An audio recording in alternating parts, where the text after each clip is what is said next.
Good morning.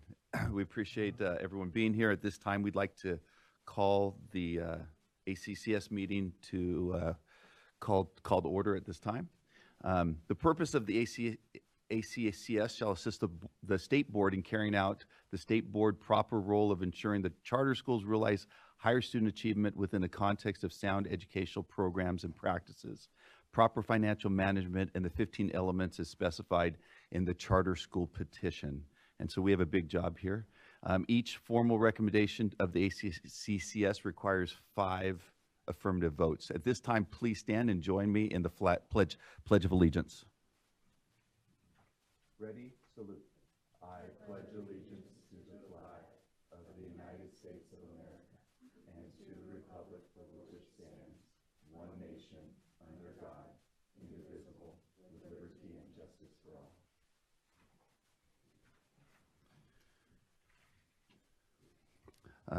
Today we'll be looking at 5 items. And those who wish to provide public comment about one or more of these items may sign up to speak. There's a book for public comment sign up in the back of in the lobby. At this time, I'd like to welcome Sue Burr from the State Board of Education. Thank you for being here. We appreciate it. And at this time, we'd like to ask the commissioners to introduce themselves, and we'll start over here with Mark Ryan and who they represent. Mark Ryan, representing charter school administrators. Gail Garbalina Mojica, representing county superintendents. Lisa Constancio, representing the State Superintendent, Tony Thurman. Wesley Sever, representing district superintendents. Jared Austin, representing parents and guardians. Terry Jackson, representing teachers. Ari Engelberg, at-large member. Thank you very much. At this time, I'd like to also just thank the CDE staff for all their hard work. We have Natalie and Jonathan, Amber, Carrie, Carolyn. Thank you so much for assisting us in preparing your presentations. As we move forward, we're going to be moving to item 1, and at this time, CDE will present the item that and share their recommendation.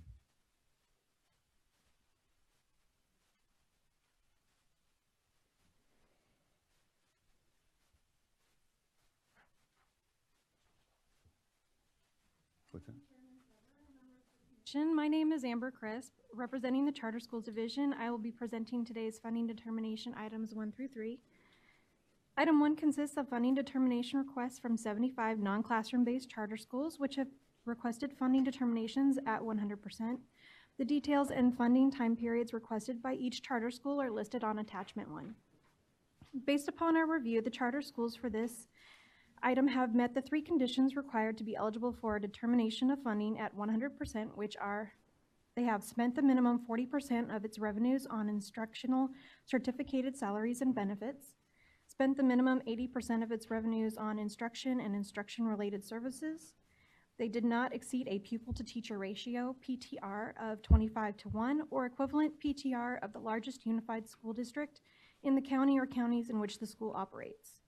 The California Department of Education, CDE, proposes to recommend that the State Board of Education approve a funding determination of 100% for the 75 charter schools listed on Amendment 1. By regulation, the funding determination period recommended for new charter schools is limited to 2 years. For non-classroom-based charter schools that are renewing their funding determination, the period is based on the number of years the charter school has been in operation. For a funding determination time period of 3 years, the non-classroom-based charter schools have been in operation for less than 3 years. For a funding determination time period of 4 years, the non-classroom-based charter schools have been in operation for more than 3 years. Thank you for your consideration on item number 1. Thank you very much. Before we move on to public comment, do the commissioners have any questions for CDE? Jonathan, are there any public comment?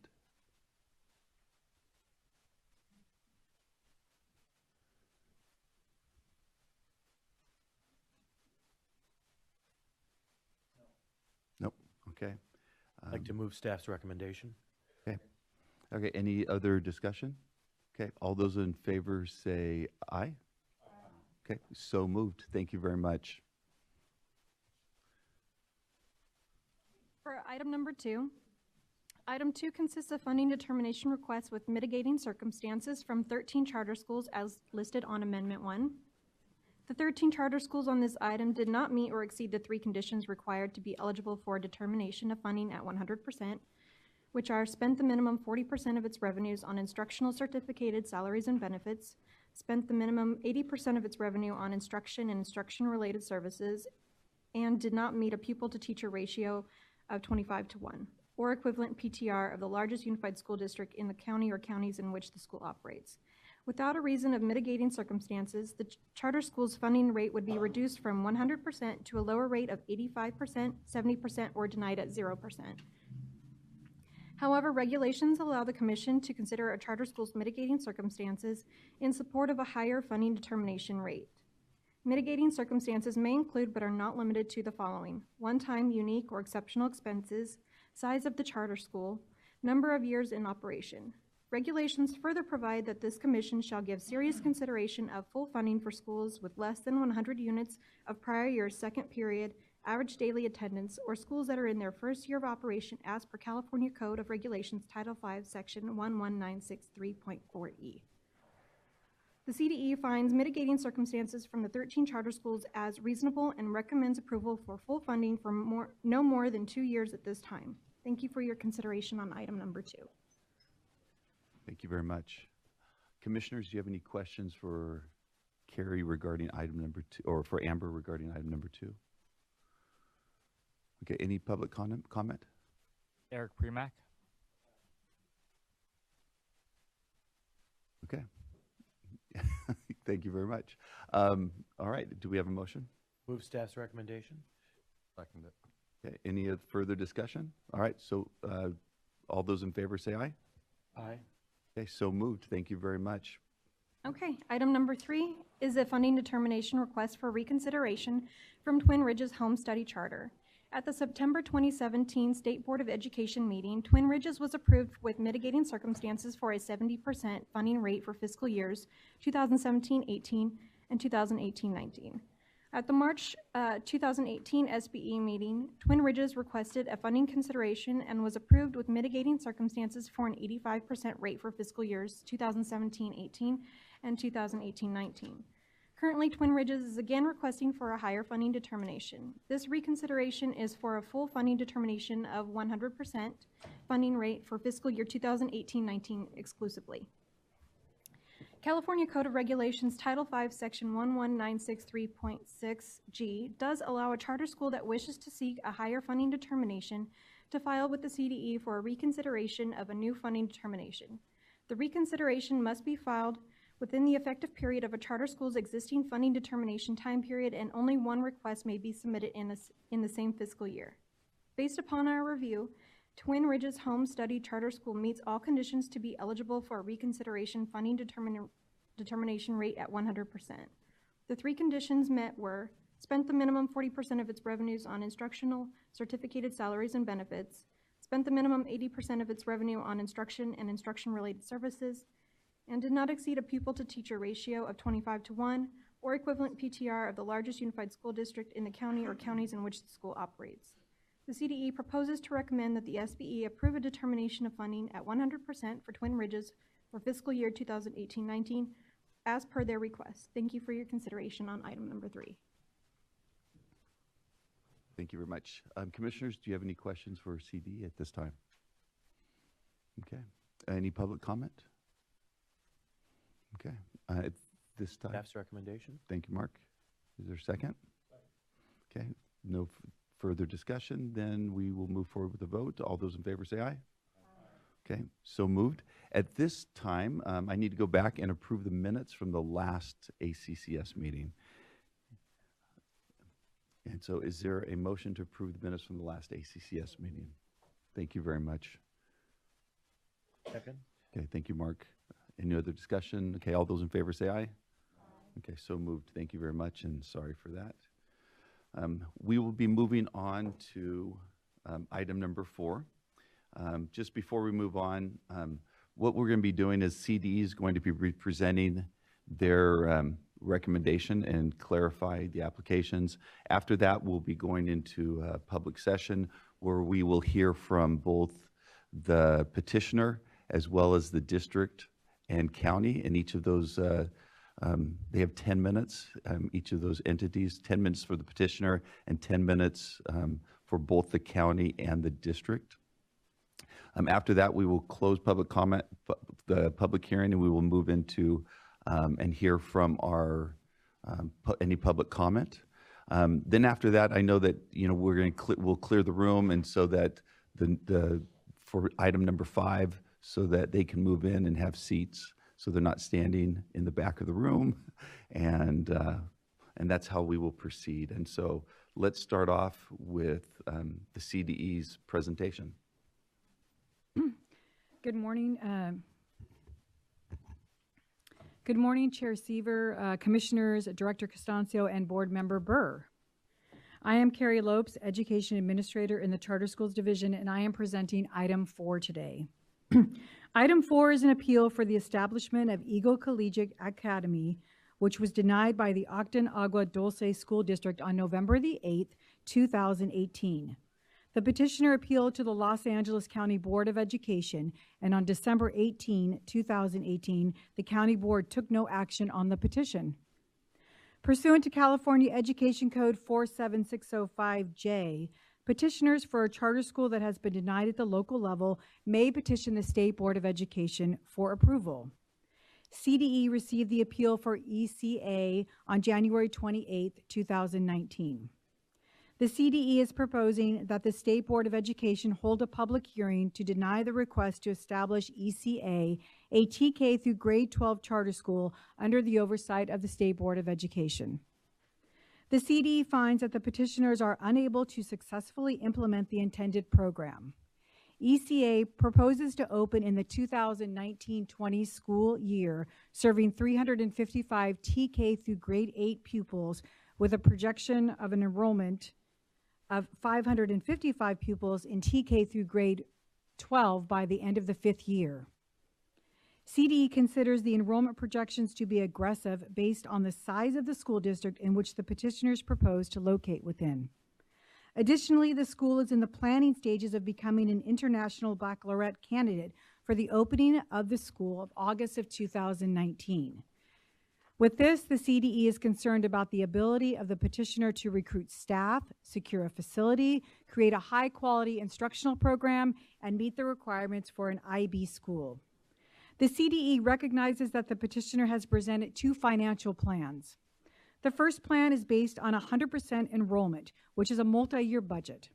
The CDE has determined that the budget is fiscally viable with positive ending fund balances and the appropriate reserves, but is contingent on the school meeting its enrollment targets.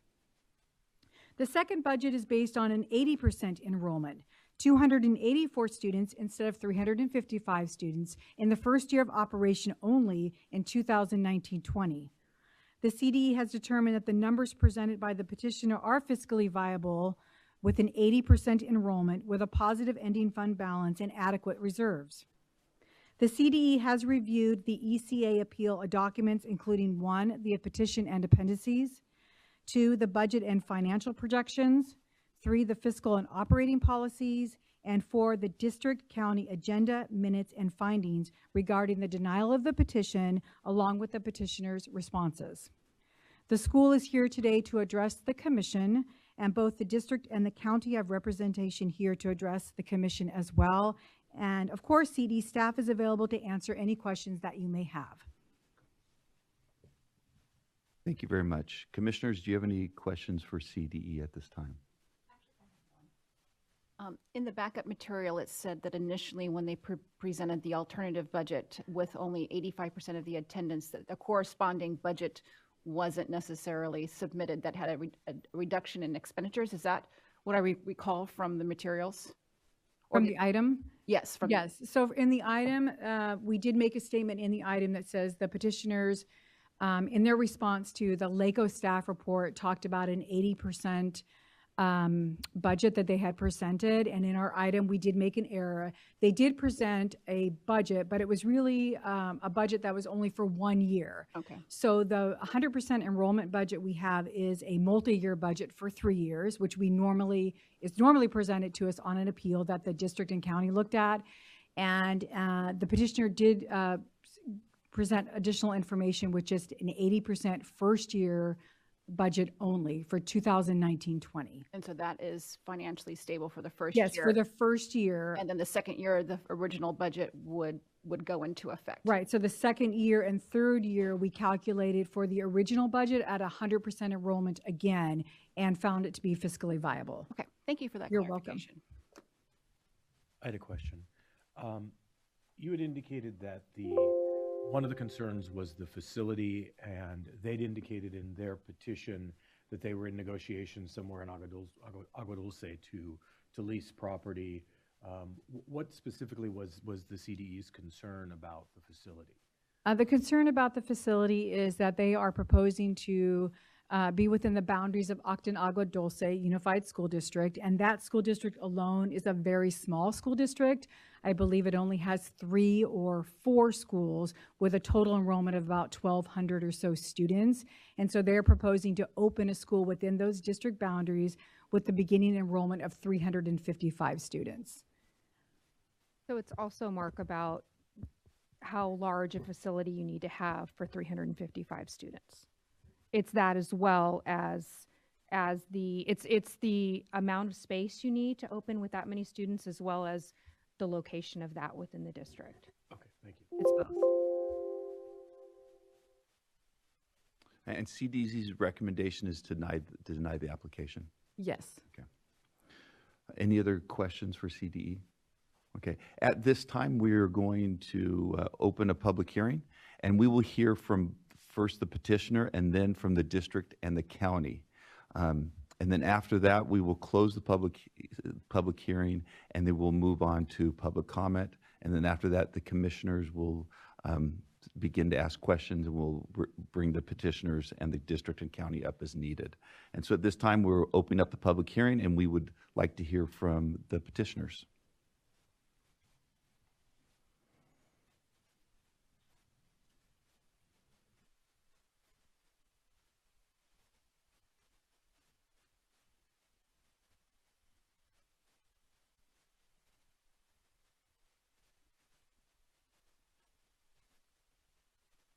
Good morning, Commissioners, Ms. Burr, board member, and all people who are here today. We want to thank the CDE staff for taking the time to review our petition, as well as you commissioners for taking the time to hear us today. My name is Ogokoye Johnson. I am the board secretary and founder of Eagle Collegiate Academy, and we will start our presentation by sharing with you 2 minutes video showcasing our lead teachers and families.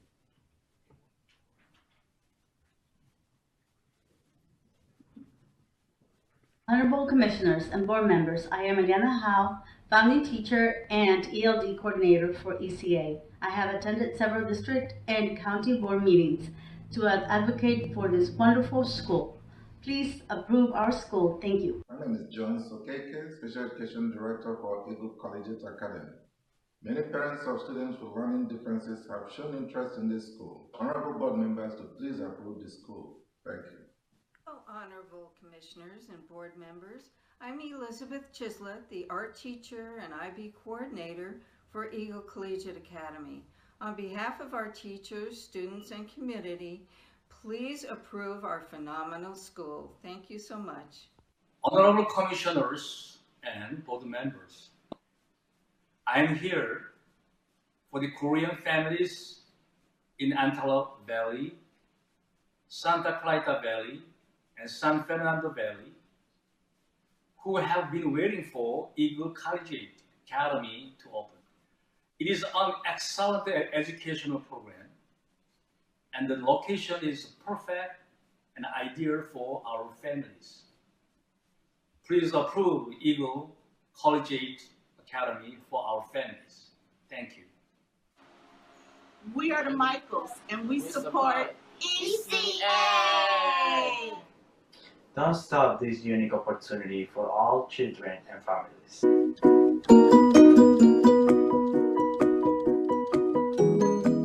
Hi, my name is Edwin Recinos. I am the pastor of City on a Hill Church. I am here with Dr. Ogo, and this is our congregation who are asking you to please approve Eagle Collegiate Academy. And the people say,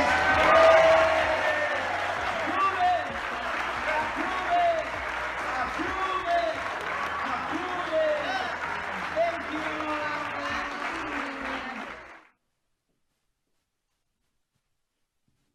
Thank you. Thank you.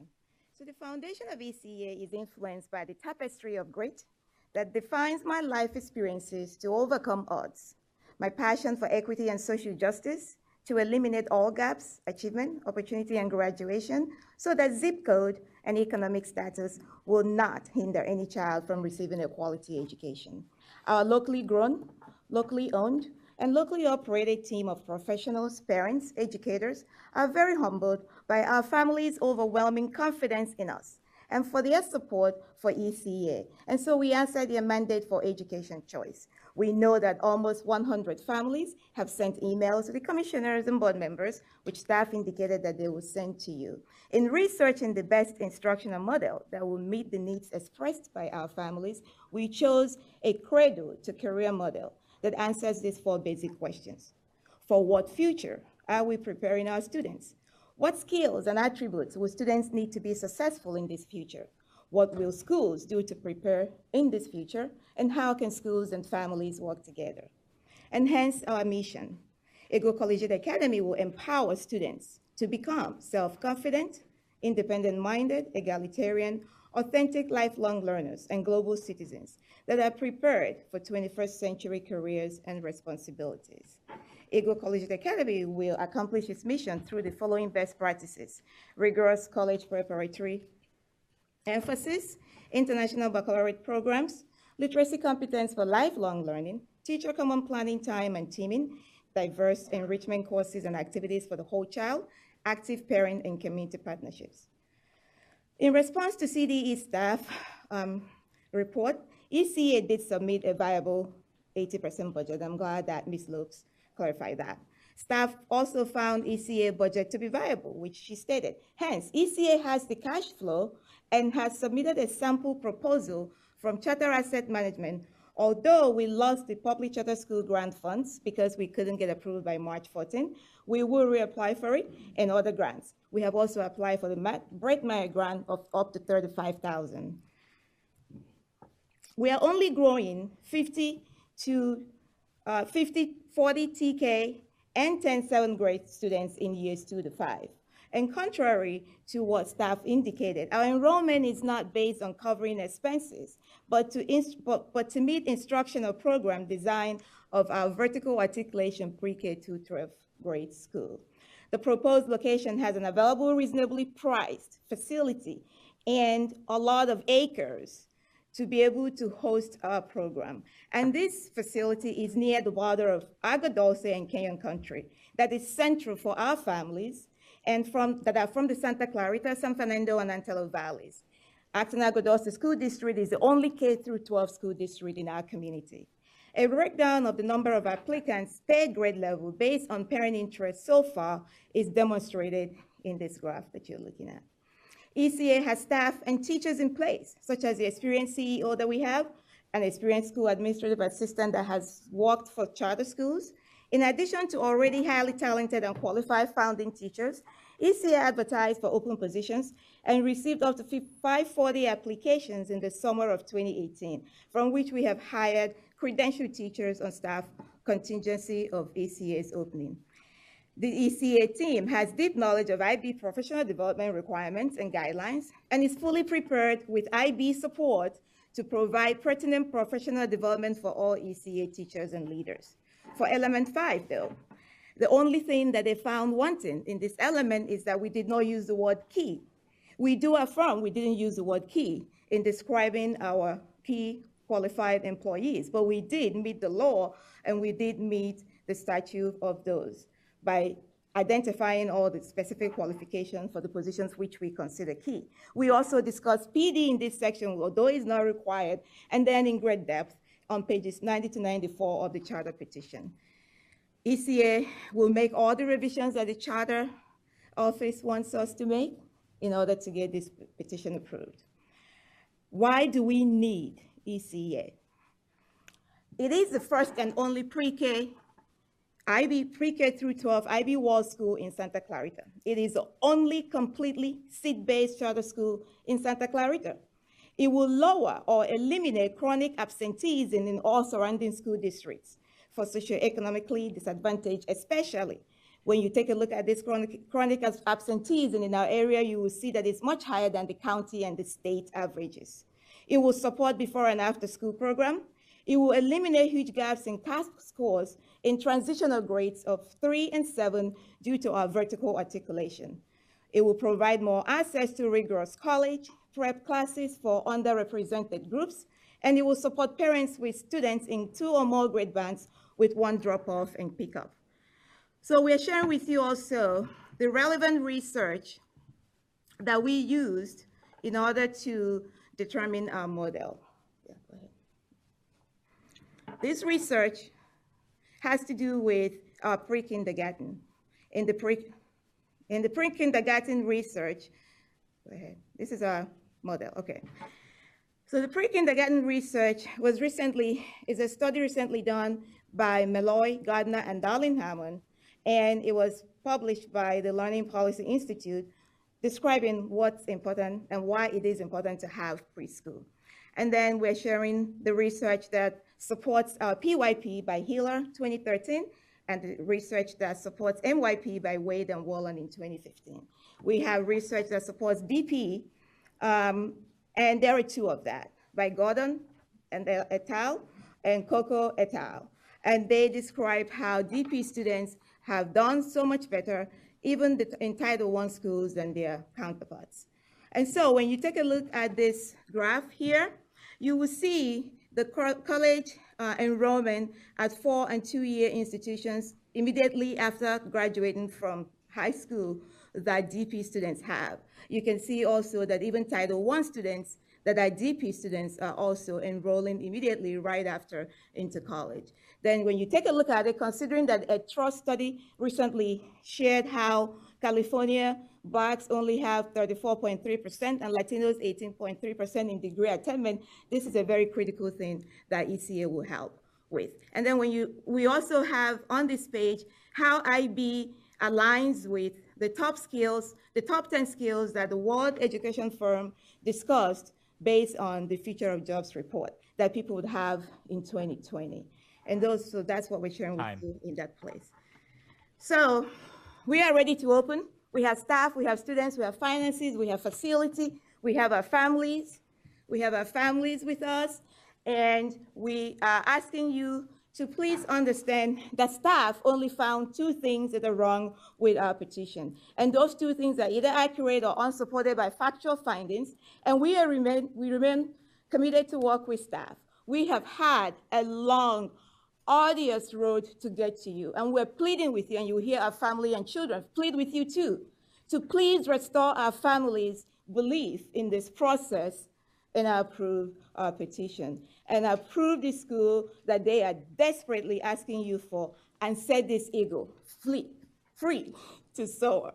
Thank you very much. From ECA to CDE, thank you. We appreciate your time. Thank you very much. We appreciate it. And we'll be calling you back up for questions, but at this time, can we hear from the district or county?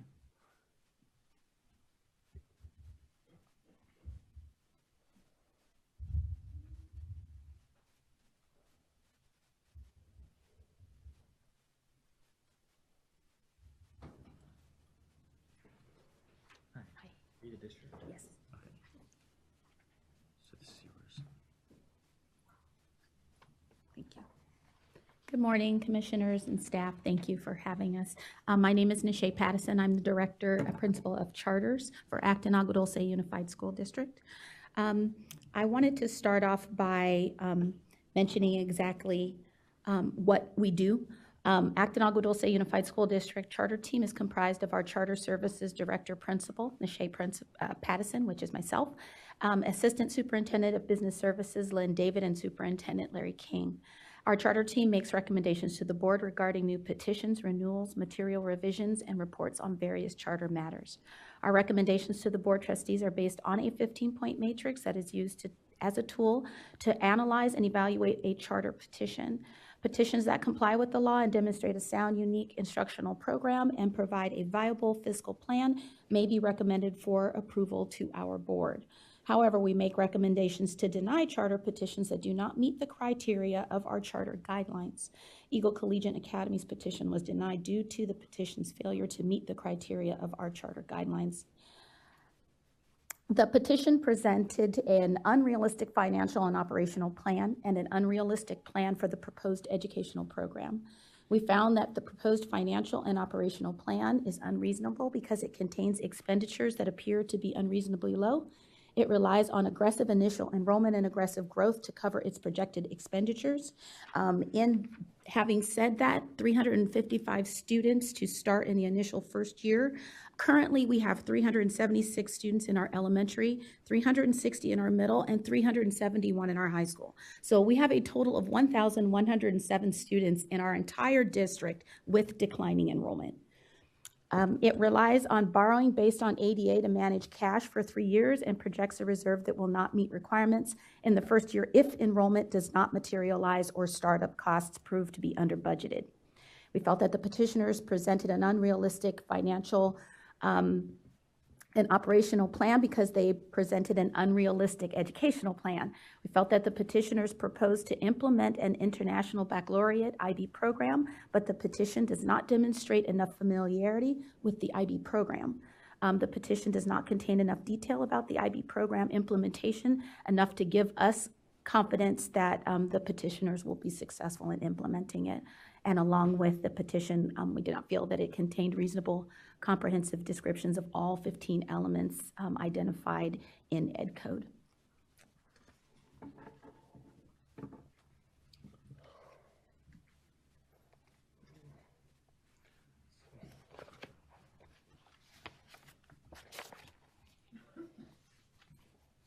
Thank you.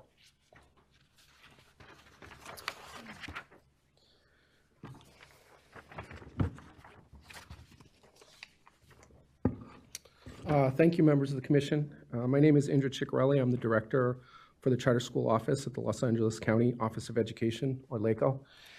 Eagle Collegiate Academy, or ECA, has made 4 unsuccessful attempts to obtain a district-level charter, as noted on the screen. ECA also submitted 3 appeals to the Los Angeles County Board of Education following denial by the district. The county board denied the first petition by a vote of 5-0. The county board took no action on the second appeal with a split vote of 3-2 in favor of denial. And on the third appeal, the county board voted 6 in favor and 1 in opposition to specifically take no action with regards to this third submission to the county. As the county board did not take action on this latest petition, staff is here today to share the findings of the Los Angeles County review team rather than any findings made specifically by the board. County staff found only minor revisions between the 3 submissions and determined that all 3 petitions failed to demonstrate a likelihood of success and failed to provide a comprehensive description of the required elements.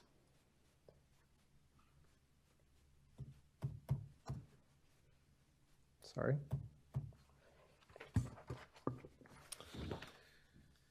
Based on the review team's analysis of the petition, supporting documentation, and the information gathered at the capacity interview, it is the county staff's determination that the petitioners are demonstrably unlikely to successfully implement the proposed educational program. The law identifies 4 indicators to determine if the petitioners are not able to successfully implement the instructional design stated in the petition. The review team considered the evidence and found that 3 out of the 4 indicators are present, as listed on the screen. The petitioner is unfamiliar with the content of the petition or the requirements of law that would apply to the proposed charter school. For example, the petitioners are unfamiliar with the requirements of law regarding services for English learner students and regarding suspensions and expulsions. Second, the petitioners lack the necessary background critical to the charter school's success. For example, while the school intends to base its entire program around the International Baccalaureate, or IB framework, none of the site team members has direct experience with IB. Third, the petitioners have presented an unrealistic financial and operational plan for the proposed charter school. For example, the school intends to begin operation this coming school year in August with an overly aggressive enrollment plan that represents 30% of the district's entire population, spread across all grade levels, TK through 8. Furthermore, the identified location they speak of does not have proper zoning or a certificate of occupancy, and again, they intend to open in August. Some specific deficiencies within finding 5 are as follows. The proposed educational program lacks an adequate description of an instructional program for English learners and students with disabilities. The petition lacks metrics required within the state 8 priorities for their measurable pupil outcomes as required under LCFF regulation, such as the goal for English learner access to English language development standards and an English learner reclassification rate. Furthermore, the petition fails to provide differentiated outcomes for student subgroups, again required by LCFF.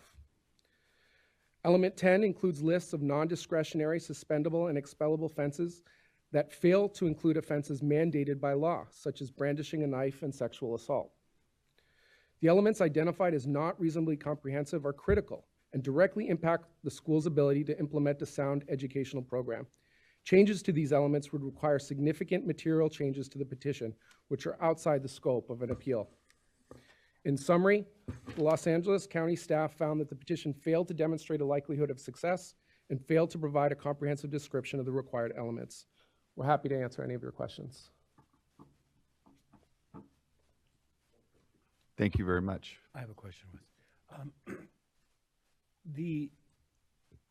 when comparing CDE's findings to the findings that LACO had, it looks to me like CDE staff didn't necessarily find the same connections. So for instance, in suspension and expulsion procedures or in governance structure or in MPOs, CDE staff found those to be adequate. You mentioned in the suspension and expulsion the logic of that particular finding, but could you tell me a little more about the seriousness of purpose in number 4, and also kind of the specific concern about the MPOs? Well, with element 4, the organizational chart that they provided has all employees over the entire organization reporting directly to the CEO. So despite the fact that they have directors at each of the different grade levels, those directors are not supervising the teachers and staff of that particular area. Everybody from the custodian to the teacher to the TA all report directly to the CEO. And then the second one was regarding suspensions, expulsions? No, that one made sense, but the MPOs, what the concerns were specifically about the metrics. So they don't have some of those required metrics specifically, such as EL reclassification. So they have within their LCFF, they do have a section where they have checked the box and said EL reclassification. But then if you actually read the specific outcomes, it doesn't refer to a reclassification rate, which is a required metric. So it'll say, EL progress on the LPAC, which is another metric that is required, and it'll have some of those other pieces, but they're missing that reclassification rate. All right, thank you very much. At this time, we are going to close public hearing and stay close because I'm sure some of the commissioners will have questions for you. Jonathan, do we have anybody signed up for public hearing at this time or public comment? Thank you. Please line up Phil Evans, Debbie Rodriguez, Ifedma Izuku, John White, Zain Hakim. For public comment, everyone's allowed 1 minute, and Jonathan will give you a little hint when your 1 minute is up, and we ask that you, as fast as you can, immediately close your items and move forward so everyone has time to speak. Thank you very much. Hi, my name is Phil Evans. I'm the development specialist for California, 10 other states, and a small country. and have 3 years of experience with the IB working with schools to start programs through the consideration phase, consulting with them to apply to become candidate schools. I think that there is a little bit of a gap in the understanding of the assurances that IB provides when it comes to quality teaching and learning and supporting schools to start. We are actually a portable school model internationally, which covers high quality teaching and learning, teacher preparation, a framework that also teaches through collaborative planning through the framework on how to continue to improve instruction. I've worked with many schools that have actually started IB programs before actually opening their doors, and in many cases they're more successful in shifting into a more high quality education framework and model for IB than schools that are trying to move in a direction away from traditional education. And this is because we start with a school culture where the expectations are aligned with the IB. During the primary years and middle years program, schools are able to trial implement, and the professional development should occur once the school has been approved for candidacy. Thank you. Good morning. My name is Debbie Rodriguez, and I'm here representing a large pro-school choice community in and around the Santa Clarita Valley. Currently, we have one site-based charter school, one choice. Unfortunately, our other site-based charter surrendered their charter this past May. Many families, including mine, waited 4 years for that charter school's approval. Approximately 1,200 plus applications were included in that lottery. Of the 650 students who were lucky to get a spot, they came from Santa Clarita Valley, Acton-Agua, Dulce, Castaic, Fillmore, Frazier Park, Woodland Hills, San Fernando Valley, and the Antelope Valley. The first year, the school's campus was in Acton. Families organized carpools, we secured buses, you do whatever it takes to get your child into an amazing program, and it was a lot of fun. EGLE will no doubt exceed their conservative enrollment numbers. They have many applications and many more to come. And this program is highly desired and needed. Thank you. Good morning, honorable commissioners and board members. My name is Ifeoma Ifeanyi-Ezukwu, and I am here as a representative of the families of ECA. I am representing a host of ECA families who couldn't be here today because of the distance and because of their work. ECA families have been relentlessly supporting ECA against all odds because of what it has for us and our children. Its programs are fantastic, and above all, it offers us the opportunity of having all our children in one school, and thereby eliminating the stress of driving all over the city to drop our children in different schools. I came from Los Angeles to tell you that we are solidly behind ECA, and we are hopeful that you will recommend the approval of ECA for our sake. Thank you.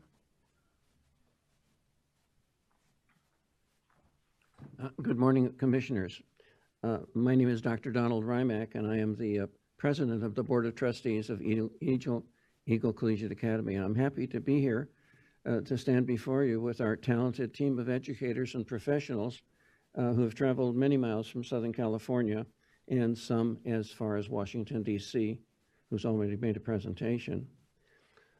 We are working tirelessly against odds to bring this excellent program to our families for choice. We followed all of the recommendations of the district and of LACO. Please approve our petition.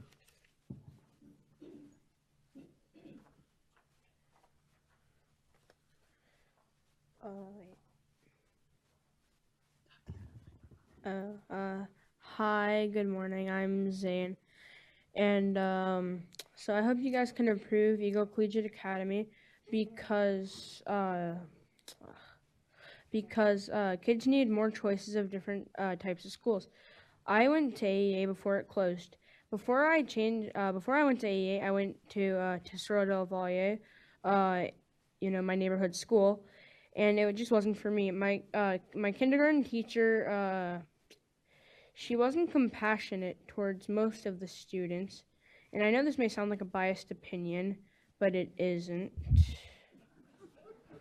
What have I done to myself? Okay, So then my parents told me that I'd be switching schools, and I didn't know that I'd be going to a different school called AEA, and then I really enjoyed it.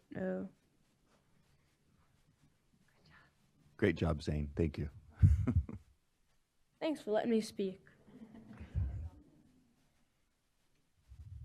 Good morning. My name is Dawn Gillespie Hakeem. I want to thank you for this opportunity. I have two very different learners. That son that was just speaking, he's my oldest, and he has really needed something different. However, he has a younger sister who thrives at our neighborhood school. They are just very different in their approach to education. One size just doesn't fit all. His kindergarten teacher really characterized him as a behavioral problem. She told me he needed to be on Ritalin, and that really started my search for different educational options. He started at Albert Einstein Academy, where he thrived academically, emotionally, and socially. And that just hadn't been his story up until that point. So I felt his learning differences were celebrated, not stigmatized. This opportunity for him to really achieve his goals to become an engineer would be incredible for him to have Eagle Collegiate Academy. As a parent, I come with a lot of charter school experience. I was a founder. I've hired teachers, principals, and I know that this school can get up and running for this fall. And I really want to thank you for your consideration and your time this morning.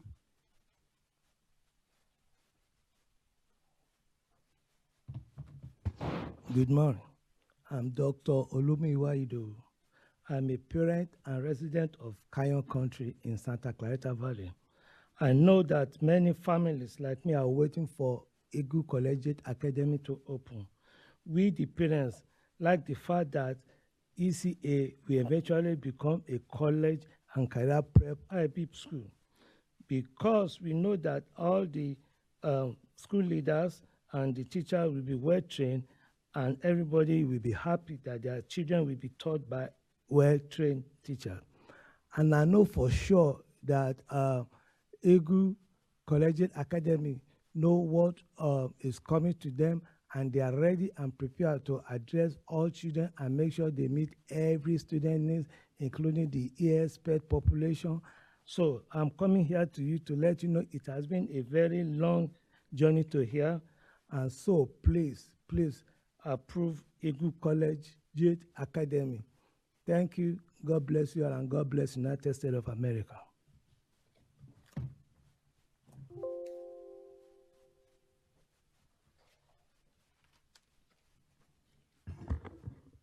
Good morning. My name is John White, and being a member of Governor Schwarzenegger's Committee on Educational Excellence and sitting where you're sitting, I know you have a difficult job.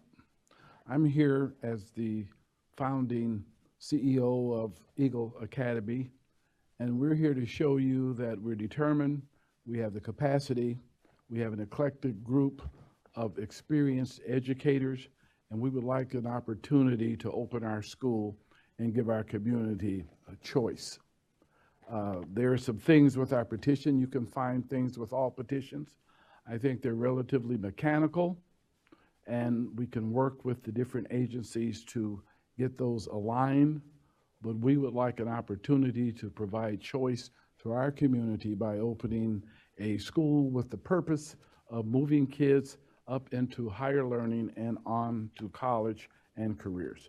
Thank you for your time, and we'll wait for your decision.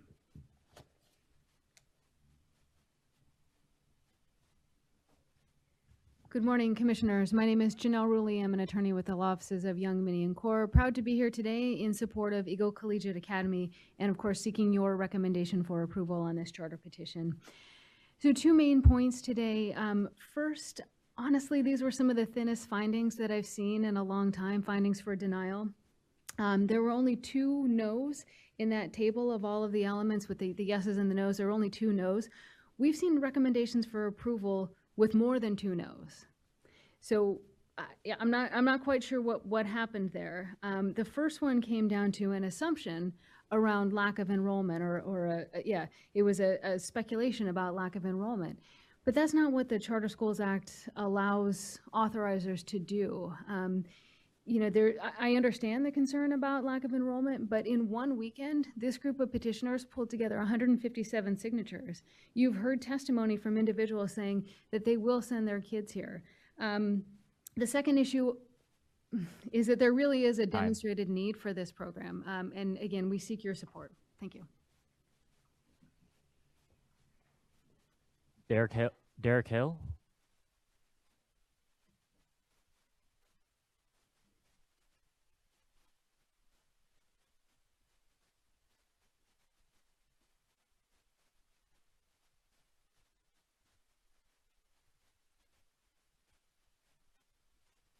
Good morning, Commissioners. How you guys doing this morning?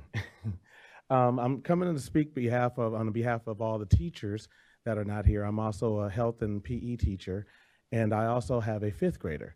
Currently, I live in Castaic, and I'm traveling down to the South Bay of Los Angeles to work. So I am very eager to work with this group of professionals to teach and be able to cultivate these youngsters and have a good time with them. And I just want you guys to look at this petition and see that there's a lot of expertise with the administration, the teachers, the parents, and we put in a lot of work to get the school off the ground. So if you could bless us with this, and we'll go ahead and show you guys that we can put it in and have a good time with this. And I appreciate you.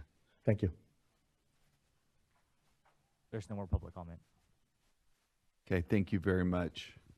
We appreciate everyone that did speak. We know it's not easy, and we appreciate your sentiments.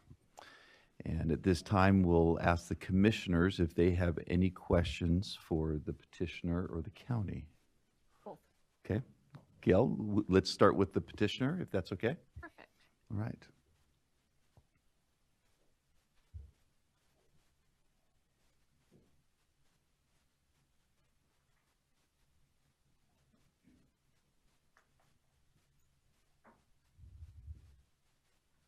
Hi, I have 2 questions for you. My first is concerning the depth of the level of professional development that needs to happen for an IB program. And there was somebody alluded to the fact that nobody who was at the site level has that IB experience. Do you have staff members who have currently worked or gone through an IB certification? I mean, it's quite intensive. Do you have the principal or anybody who's boots on the ground locally who has done that before? Nobody on our staff has gone through the IB professional training. But remember that we're starting with IB primary years program and middle years program. And we have an IB developer that flew all the way from Washington, D.C. to put a rest to this. There is no requirement by IB that someone has to be, whether it's a school leader or a teacher. We actually went and visited Dulce International Charter School that was approved by Los Angeles Unified School District and just reauthorized to have a middle school. And one of the reasons they did that was because they were losing students whose parents were leaving at the end of the K through 5. And they told us, we thought there the whole day, that they did not have anyone boots on the ground when they open because IB does not require that for primary years program and middle years program. So what is your understanding as far as how long it's going to take to be up and running as an IB program? I understand that the primary years and the middle years program is the feeder programs into the certificate program at the high school level.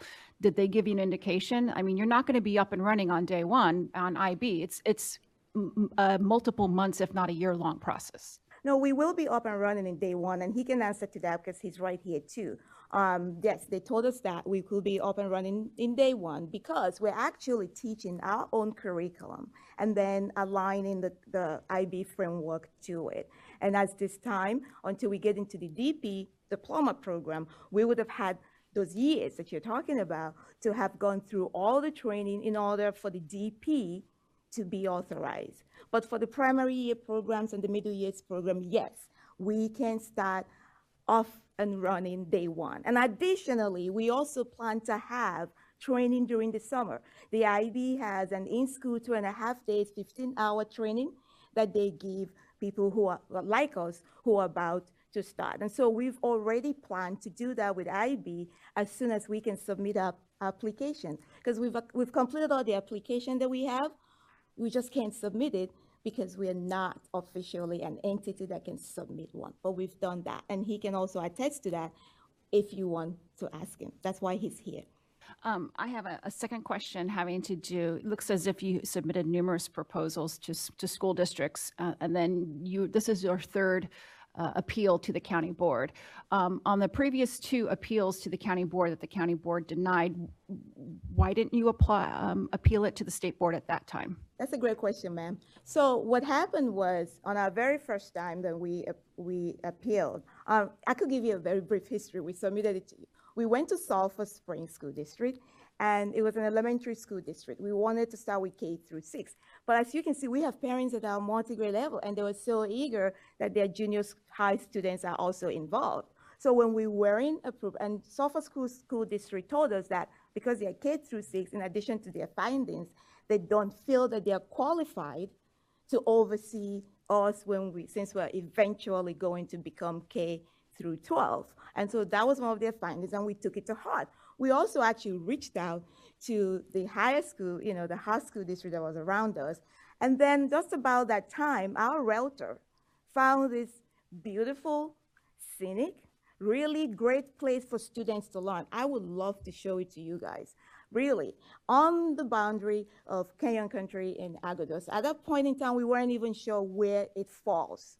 And he, showed it to us, and then we learned that it was Acton-Agua, and we started negotiating with them, talking to them about that. So when we submitted our first petition, the LACO staff told us just before going to the hearing for the decision to be made, that if we pull it back, they will tell us what is, the recommendations, and then we can go and resubmit it to Agua, since at that time we had one board member that supported us.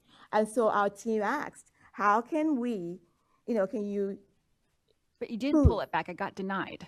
Well, we didn't, because we didn't pull it back. So when he made that recommendation, our team felt that we've come this far. If that was what you wanted to tell us, maybe tell us initially after we came, we would take our chances, and it got denied. So we took it to heart. We said, okay, we will go and do whatever you want us to do. So we went back, revised the petition using the recommendations they gave us, resubmitting it thinking, yay, we've done everything they said, it should be great. And then they said it was unsound. But this was a different person that reviewed the petition. And two different people looking at the petition. It should still be found the same way. And so now they're saying that the program that they initially found that was sound is no longer sound. And even one of the— But they didn't say it was initially sound, they denied it the first time. They denied it, but it wasn't because it was unsound. They did say that it was a sound program the very first time. Okay. The second time was when they said it was unsound. So you were demonstrably unlikely to succeed was probably the finding they found the first time? The first time they found that it was, yes, demonstrably unlikely to succeed. Yes, and also some elements. I don't remember what they were right now.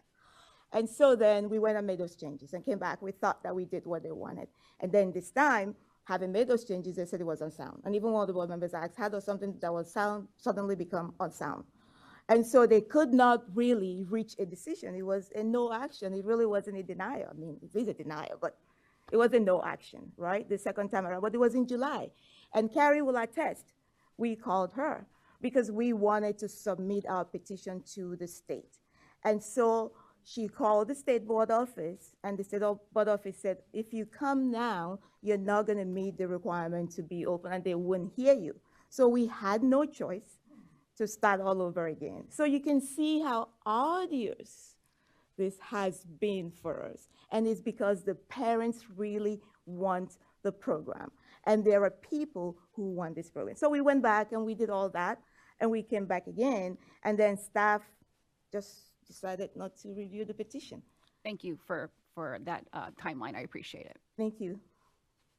I've got a question, Wes. So I have several questions. Yes, sir. Can you speak to the certificate of occupancy and zoning issue? Yes, I can. And I want to start by saying that the findings that LACO staff just read here was not about this petition. They were making references to the prior petition, to the one they didn't review. They didn't review it, so it wasn't really about this petition.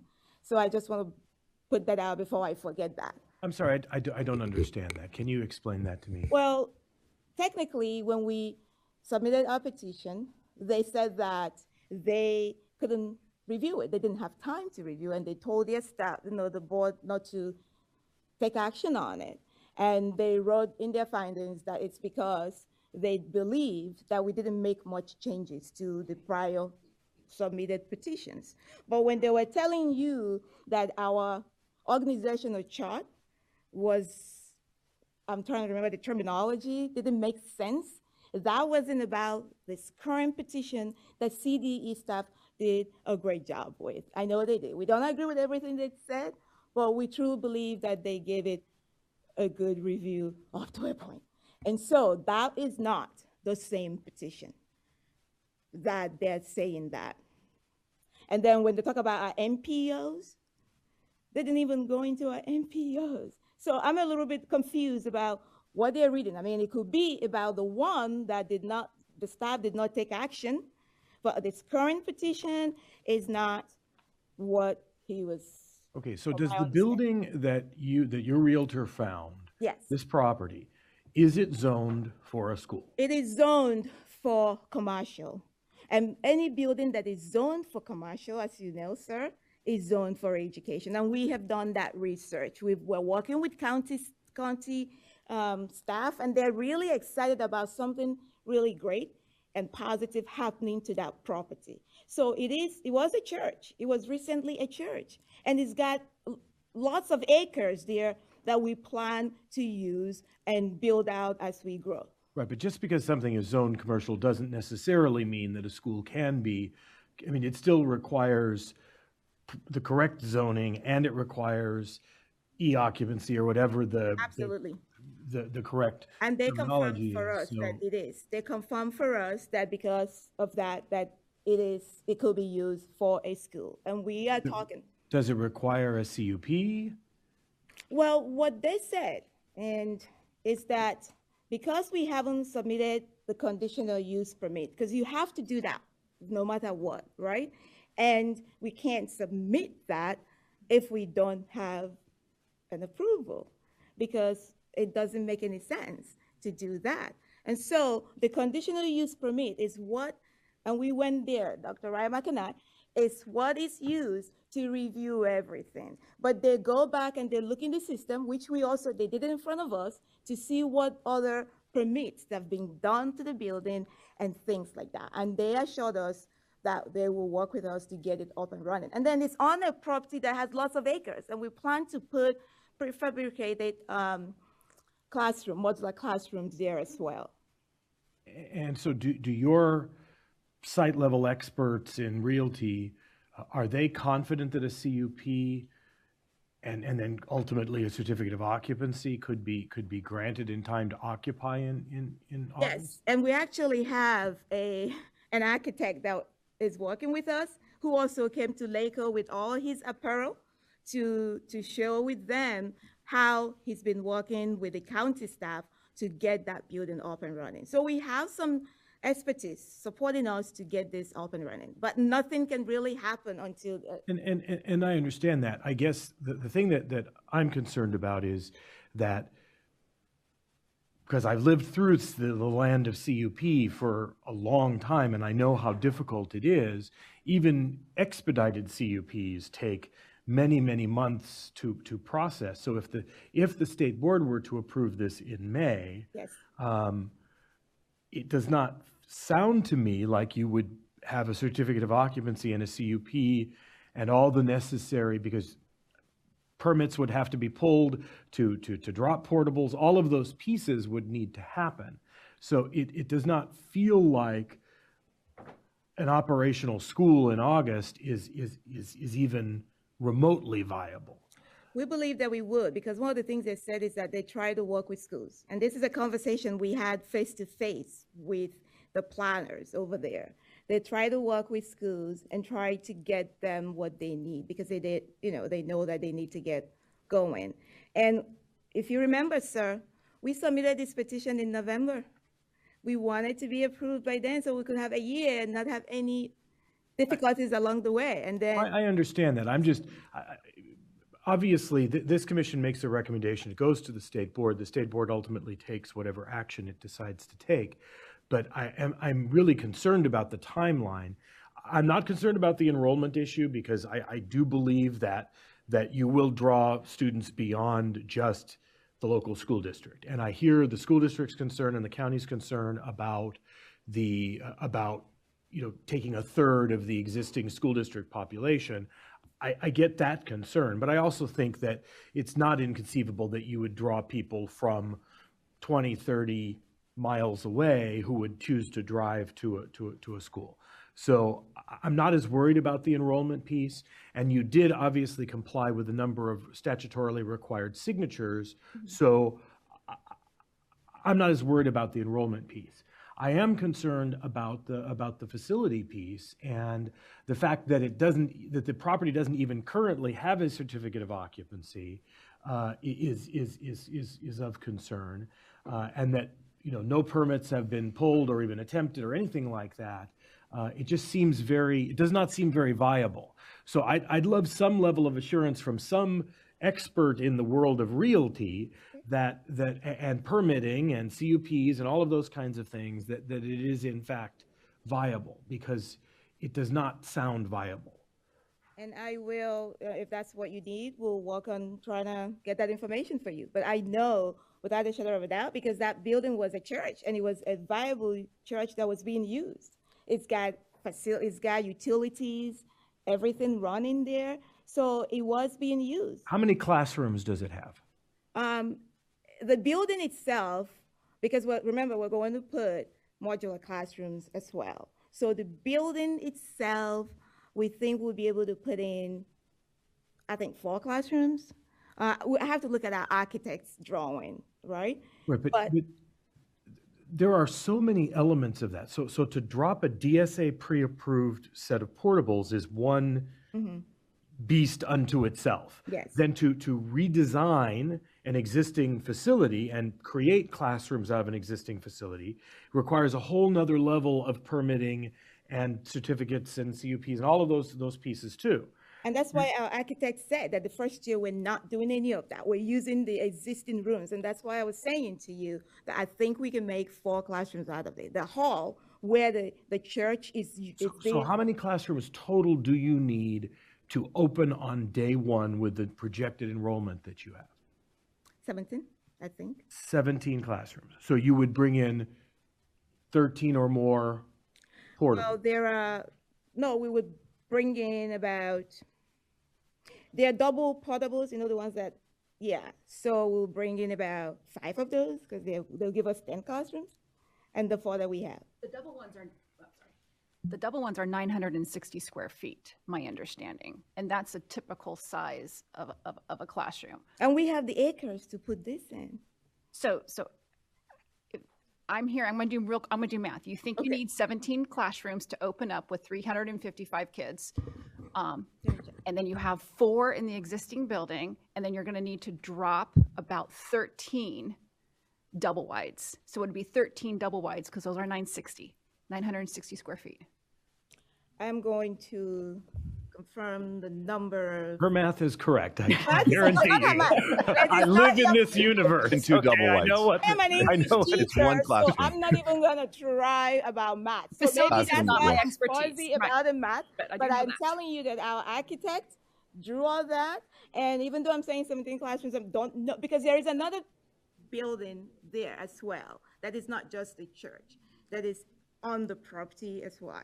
Forgot that one. Do you have drawings of any of this? Do you have not with me here, but our architect does, and we didn't know that it will be asked for, but we can do that. Remember, we have an architect that drove all the way to Lakewood with all this information to show them, and he can look it up. I'm not the architect, but. Okay, so Well, allay your concerns, Dr. Ryan. I guarantee you. I will move past the facilities question right now and ask some of my other questions. Regarding one of LACO's concerns was the ELD program.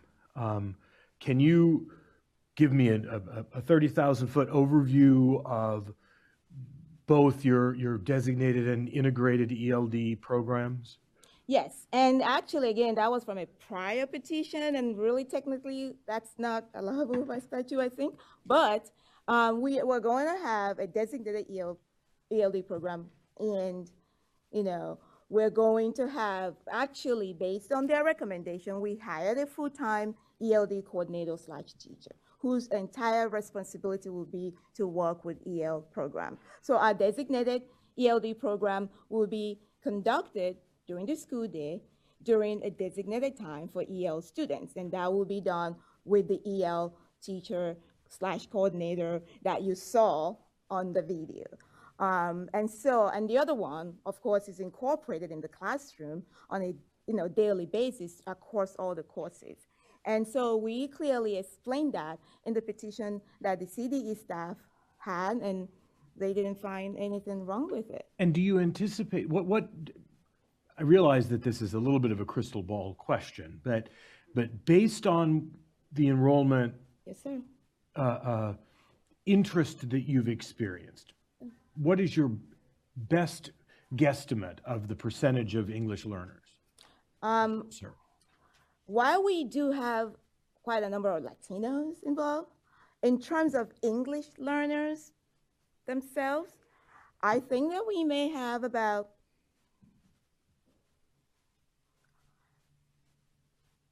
I'm guesstimating. I don't know, 20%, because some of them, their parents may not speak English, but they were born here. Yeah. And so they are not technically English learners. They live in that environment, and we have to do the home language survey and all that to determine, who will be, qualified to be tested and things like that if they haven't already been tested from the districts they're coming from. Okay, so what is your target reclassification rate? Because I don't see it in your MPOs, but I may be, it's entirely possible that I just missed it. So what is your target reclassification rate? Our target reclassification rate would be to try to make sure that each year the students who come in not as EL, okay, that by the end of the year will be reclassified, and if not, that they will be provided the information they need as long-term learners to help them to be classified. So I would say close to 90%. I'm not sure exactly that we indicated that here, but I can look at I did not see it in the petition. I can look at our NPOs and just be sure. Okay, and then what percentage of students with IEP, special needs students, do you estimate serving? Well, we had to, because we didn't know and we said we weren't sure, we were dinged by that. So we went along with the district, which is 13%. And that's why we hired that many special educational resource teachers. And so we're using that, not knowing what we're going to receive. And what type of again, I did not see this clearly in the petition, and again, maybe it's there and I just didn't see it, but what, are you planning on offering a special day program? Are you planning on offering services to students with autism? I mean, what will be the gamut of eligibilities that you anticipate serving? As you know, we can't turn any student away. So if we have an autistic student, then we will provide resources for that autistic student. If we have enough students to have a special day program, again, it's all about enrollment, right? Then we will do that. Otherwise, we will provide services for them within the confines of our program. And so we are not going to not receive any student because of their disability at all. Do you have membership in a SELPA already? No, we don't, because we wanted to be the district SELPA, but now if we're going to the state board, we know we have to get our own SELPA. So when we were coming to LACO, we wanted to be part of SELPA, and they said, sure, if you get approved, that would be fine. So now we will find a SELPA as soon as you say Yes. But we're not yet. And I'm finding that, Okay, I won't monopolize the conversation any further. That's okay, sir. So, hello. Ma'am. So I would like to go back to the professional development for the IB program, and maybe perhaps the person that came in, you said, could answer those questions. Yes. Phil.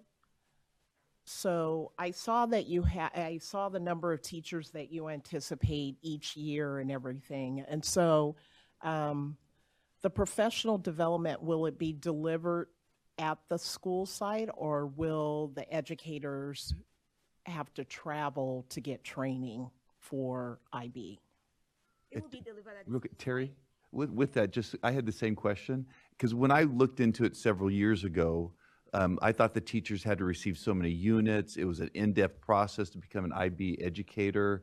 And, I thought you had to be prepared and receive some training before you could start an IB program. So maybe they could address my concern and yours at the same time. That's my concern. Yes. So I just want to address this. The IB sets up a professional development model where teachers are trained at the very beginning of candidacy. And that enables them, we require that schools meet the requirements for the state, so that, you can't be a school and have unqualified teachers that haven't got teaching degrees. So this exposure to what the IB program is, we have 3 categories of training: Category 1, Category 2, and Category 3. The only requirement for the school is Category 1. Category 1 is what is an IB program, what is it that I have to teach, how do I get that going? And then the way that the framework is constructed and designed is to help teachers to be able to learn and collaborate together, which is also part of our standards and practices. I think there's a misconception about IB programs being about a curriculum framework. We are a whole school model. That's why we authorize IB World Schools. The program in place is age appropriate. It's really got nothing to do with just having the program in and of itself. Our accountabilities include organizational structure, resources that are adequate to facilitate instruction. The school won't go into candidacy if they don't meet these requirements according to us. They can't apply until they're a legal entity, and then they won't go forward to become authorized unless they have worked with their consultant that is assigned to the school. And those workshops are available in school. They're also available online, and there are regional trainings as well. Some as close as San Francisco, Lake Tahoe, Los Angeles, and there are others in other states surrounding, depending on availability. Lots of different opportunities for teachers to be trained. 2.5 days on site, whether it's face-to-face or in the school, or an online training is those 12.5 hours spread across 4 weeks with a live cohort. Okay, so you don't anticipate your educators traveling to get professional development. It will be delivered in the manner that was Absolutely. said here. We have budgeted and planned for 2 weeks of professional development. And during that time, 2.5 days of that will be devoted for IB training for our teachers before school even opens. Even though IB doesn't require it, we already want to do that. And if any of our teachers want to get started online, they can too. So there are different variety of ways for them to do it. They don't need to travel anywhere, especially Canada, because we've heard that. And there is no need for them to go anywhere for that. Do you anticipate, have you thought about ongoing training in terms of IB and what that will look like? Absolutely. Because I've heard about the initial, but what about the ongoing? Absolutely, and we budgeted for that because IB requires that, just like you heard Mr. Evans say. They're not going to authorize us if we don't do those things. And they're going to come and visit and give us feedback about what we're doing and where we need to be. And that's the great thing about that. We have support. We have people who are very proud of their program and they want it to be successful. And so they're going to come and oversee us like WASC and make sure that we're doing what we're doing and supporting us so that we will be authorized.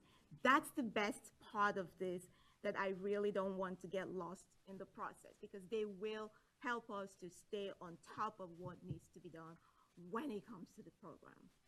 You said, I read that you had a number of educators that are very much interested in teaching at the school.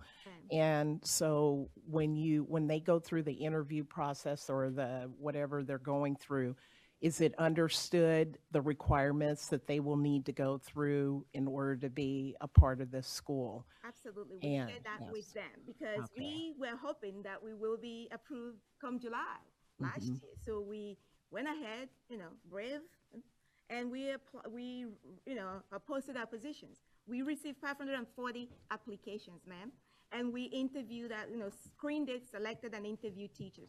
One of the things we told them was this: it is on contingency of getting approval. So everybody knew that there was no position waiting unless we get approved. So we were fair and open and transparent about that.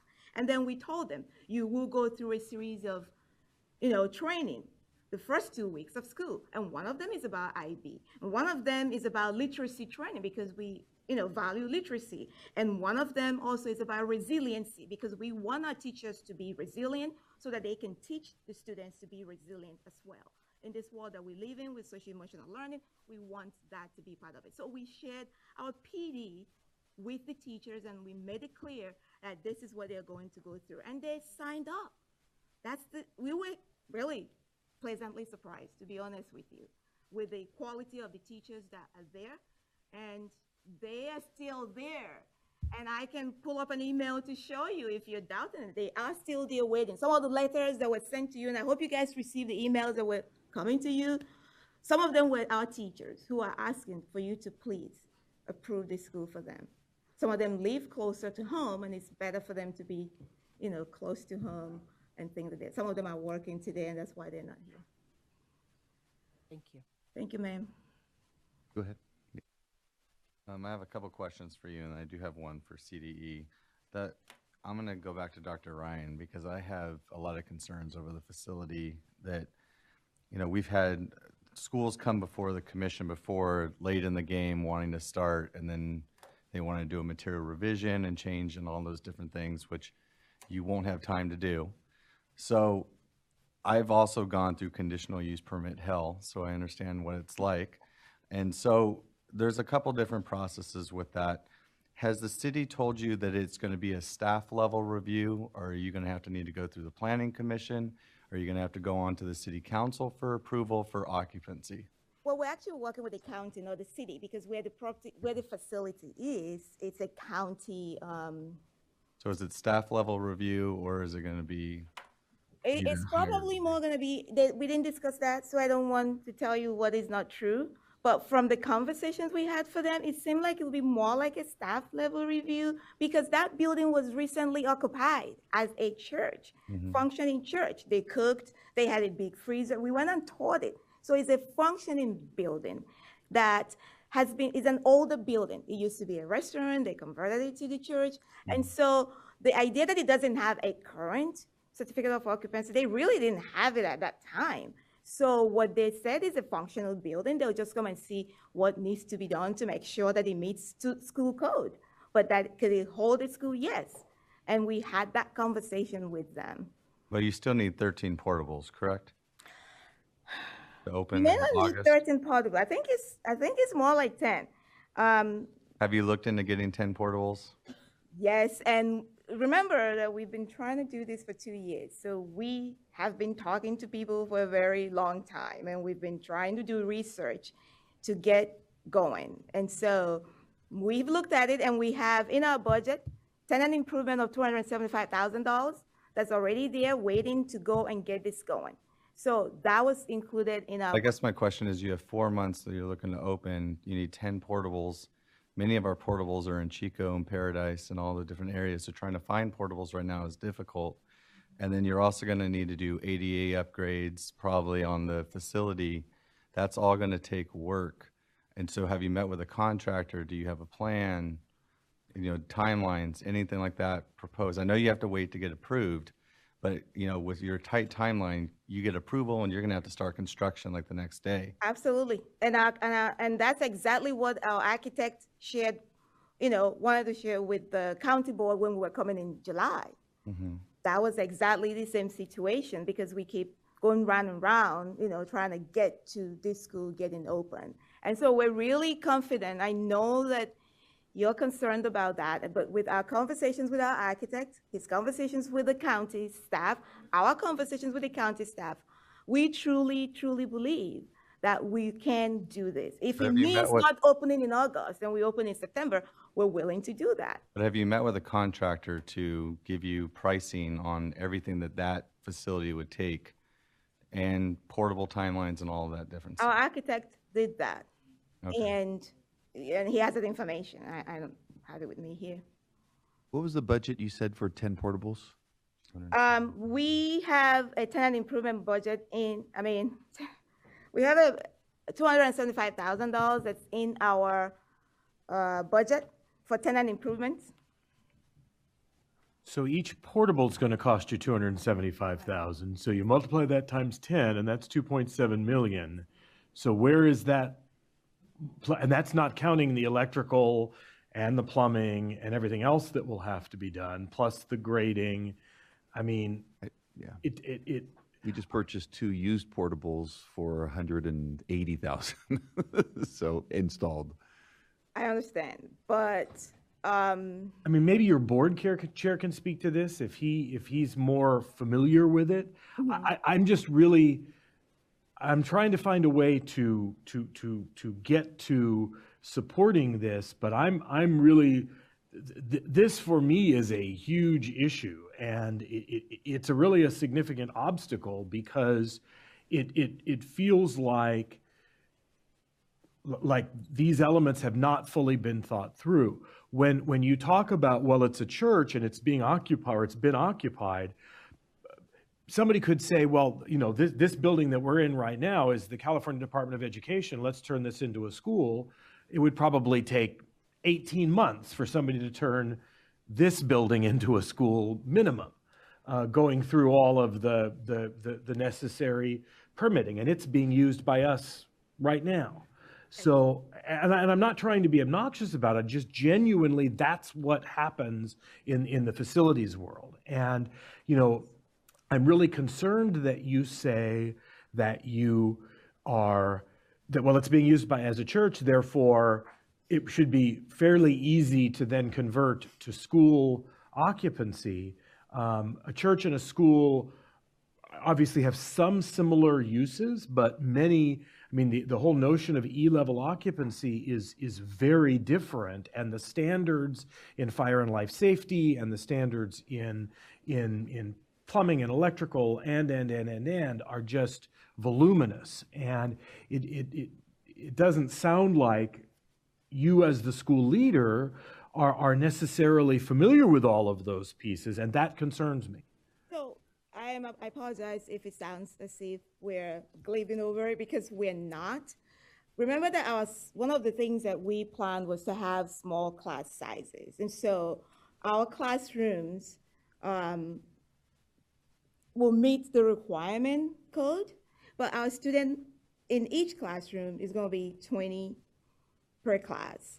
And so when I said 17 teachers or 17 classrooms, we were looking at, it doesn't mean that there will be 17 portables. And I'm not sure if that's what I was conveying. It wasn't my intention to do that. Thank you. We have 2 commissioners that have questions, Commissioner Jamoki and Commissioner Jared. My other question had to do with the SELPA. Again, timelines and looking at opening soon. You said that you have not reached out to another SELPA yet, or are you looking at El Dorado, or are you looking at another regional SELPA? We did reach out to El Dorado, we reached out to LAC, we reached out to those 2. But again, we didn't submit the application because we can't until we have this. But we have actually drawn out applications that are waiting to be submitted. To El Dorado, and what is the other one? Los Angeles County SELPA, because we wanted to go to them when we were going to LACO, and they said, fine, come along. Okay, thank you. Thank you. Thank you so much for your presentation, and thank you for the public speakers who came forward. I do apologize for being late. I missed my train this morning. I'm wondering, there's no Prop 39 opportunity in this environment, correct? Because it's a very small district with like one school per grade level. I mean, Prop 39, you can always apply to everywhere, but we actually reached out to the superintendent of the school district when we thought that we will be approved in summer. And at that time, Albert Einstein of Dulce had closed, and the buildings were there. And some of our parents who were interested in ECA were asking us, why don't you go to that building? It's already a school, you know? And we said, it depends on if the district will ask us, or will allow us. So we went to them and said, we're even willing to lease it. Okay. And we never heard back from the district about that building. And then later on, we heard that it was given to another charter. Okay. So we did not have an opportunity. Okay. So there's not an abundance of. Yes, ma'am. So that was an option. Yes. To the I'm sorry, the IB expert in the house.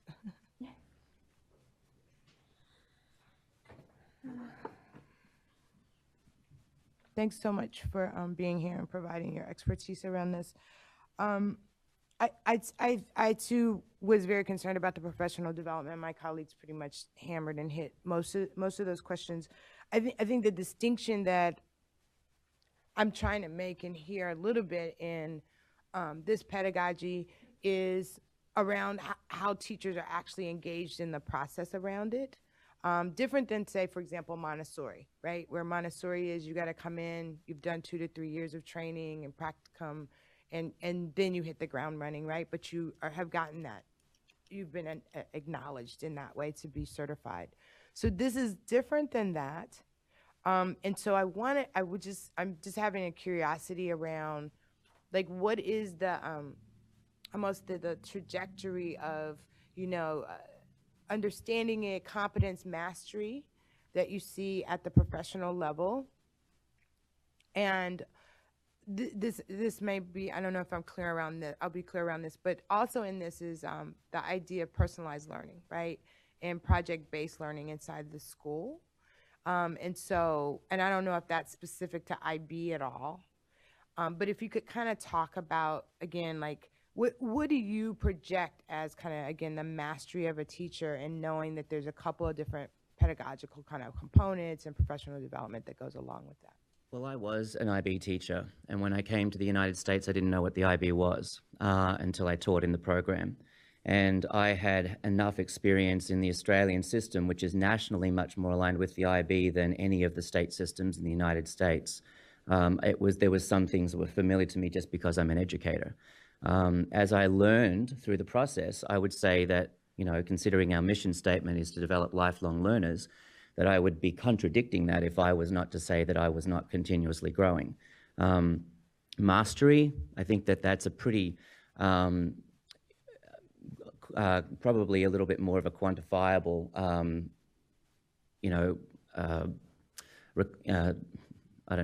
description.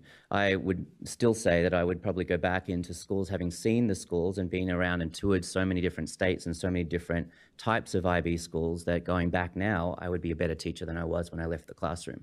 So we prepare teachers to be able to teach the PYP and the MYP right away. We need those teachers to be highly qualified in terms of their training and their basic experience in classrooms. But bringing best practices together for project-centered learning, for personalized learning, for inquiry-centered learning, where the IB learner profile actually has the IB learner, those 10 traits at the core of the model.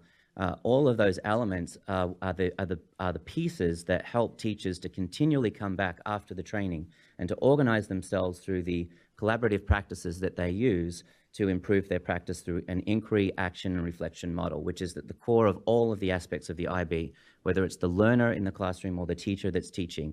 Inquiry, action, and reflection is the model for ongoing growth. Even for the school, when it comes to principles and practices and the 5-year self-study that schools have to do to submit, we visit the school every 5 years. We're an authorizer or an accreditor, if you like, to use different language, but the same sort of thing. So basically, it's wheels down. If you've got teachers that already have degrees that have taught before, even fresh teachers. We're seeing across California with 63 schools in candidacy right now, another 35 that just applied through me by April this April 1st deadline. California is the fastest growing state for IB programs. And I really do encourage you to understand that this is a growth-oriented program. So mastery is something that I think is possible and required really within that candidacy period if you're going to take it in terms of can they teach this. But IB programs are implemented right away in PYP and MYP from the first day. Really appreciate that. No, just a moment. No, I mean, perhaps afterwards. This is a question a bit to perhaps the state staff and I was late. It was the district folks here that rejected, because again, I always kind of go back to what the intent was, right, around us sitting in these spaces and thinking about schools, different types of schools in our environment, right, is to push innovation, right, and create an opportunity for some competition. So I missed the debate around number of students and whether or not that enrollment piece is that you guys made me feel a little bit comfortable, maybe not you, but you felt, so I don't know, maybe there's a split on that. So the question I have really for the district is, you know, is there something in this that feels competitive for you, but on the scale of competition and on the scale of innovation, I mean, is it in your purview to even think about an IB type program? Because when families show up in front of me and children show up in front of me, and this is something that sparks their attention, and when an educator can kind of present what to me is a model of lifelong learning for educators professionally, and you know, and an opportunity for students, I get excited about that, right? I lose all the politics, quite frankly, and get excited about that opportunity. And so, you know, if this is something inside your community and district that is being asked for, do you have any intention of looking at this model? Have you ever looked at this model? And perhaps maybe what do you think about this model? Okay, as far as the competition, currently I'm new to this position in Acton. I currently have 4 kids. 2 of them go to charters. I believe that charters are necessary. I believe that they serve a purpose for students. But in the job capacity I have, I feel that I have a dual role in looking at it from the eyes of what's best for the students in our district, in our surrounding areas. Currently, we have 15 charters. There is no, I guess, feeling of competition. We want what's best for students. We want innovative programs. If we feel that these innovative programs are going to work for students, we are for this.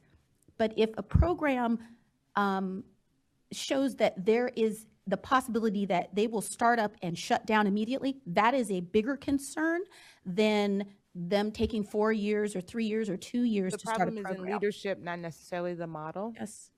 Okay, thank you. You know, right now we've heard a lot from the petitioner. If we can, do any of the commissioners, we can have the petitioners come back up if there's any questions, but is there any questions right now for the district or county from the commissioners? I have just a few. Okay, perfect. Brief ones. Okay. So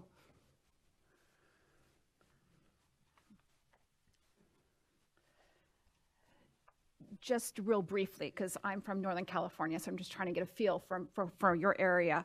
Agua Dulce has, it sounds like 1,100 kids-ish, 1,100 kids, yes. And you have 3 schools. Yes. Do you know how many resident school-age kids you have? Because you just mentioned that you do have 15 charters that were authorized by your district, correct? Yes. So do you know how many resident school kids you have? So is it the kids that are attending your charters, are they local kids, or are they from outside the district? Well, I'd have to say that we probably have around 200 plus that are in our charters that are our resident students. Is that part of the 1,100? Or would that be 1,300? That would be separate. So it's be 1,300. Okay. And so, okay, so you only have about 200 that are in other charters. Do you have a large inter-district transfer out? No. No, okay. So about 1,300 kids, Yes. school-age kids are residing in your district? Okay. I think that's all the questions I have for you. And then, sir, from the County Office of Education, could you explain to me that your board voted 6-1 to not take action and what that actually meant? Correct. Because I don't really know what that means. Yes, so under statute and ed code, the county does have that option of choosing not to hear a petition and letting that petitioner go straight to the state. So I mentioned in my presentation that I was here today to present the staff findings and the review team findings rather than any findings specifically by the board. Our board had seen that petition, these petitioners, twice before, and so our board felt that the current petition did not have any significant changes, and as they had already seen it twice before, they felt like they should pass on it and let it go straight to the state. Our review team, though, did still have to review the petition and all of those different elements in order to make that recommendation to our board. So what I presented to you today was absolutely based on this current petition, but it was our staff findings and our staff report rather than findings by the board. Thank you for that clarification. Okay, we've had some great discussion. Before we entertain a motion and move forward, commissioners, do you have any questions for either parties? Okay. I move that we accept CDE's recommendation to deny the petition on appeal. Make a recommendation to the State Board of Education to deny the petition. Second. Okay, so the recommendation is to recommend the CDE's recommendation to deny the appeal. Is there any further discussion that we need to have amongst the commissioners? Okay, we will do a roll call vote, and we will start on my left with Dr. Mark Ryan. No. Yes. Yes. Yes. Yes. Yes. No. Abstain. So the vote is 4-3. 5-2. Sorry, 5-2. So with 5 votes, that is a recommendation to going to the State Board of Education to deny the petition. Okay, thank you very much. At this time, we are going to take a 5-minute recess so we can have the petitioners and everybody involved in item number 5 to move forward and give them room. Oh, you know what? But first, I just realized that we do have one person that signed up for public comment on a non-agendized item. Would that person like to come forward at this time? Jeff Rice. Jeff Rice?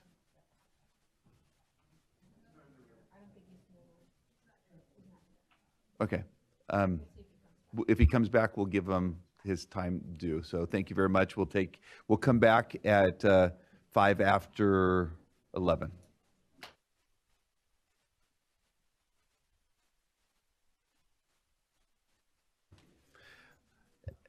At this time, we'll hear item number 5, a renewal of the Los Angeles International Charter High School.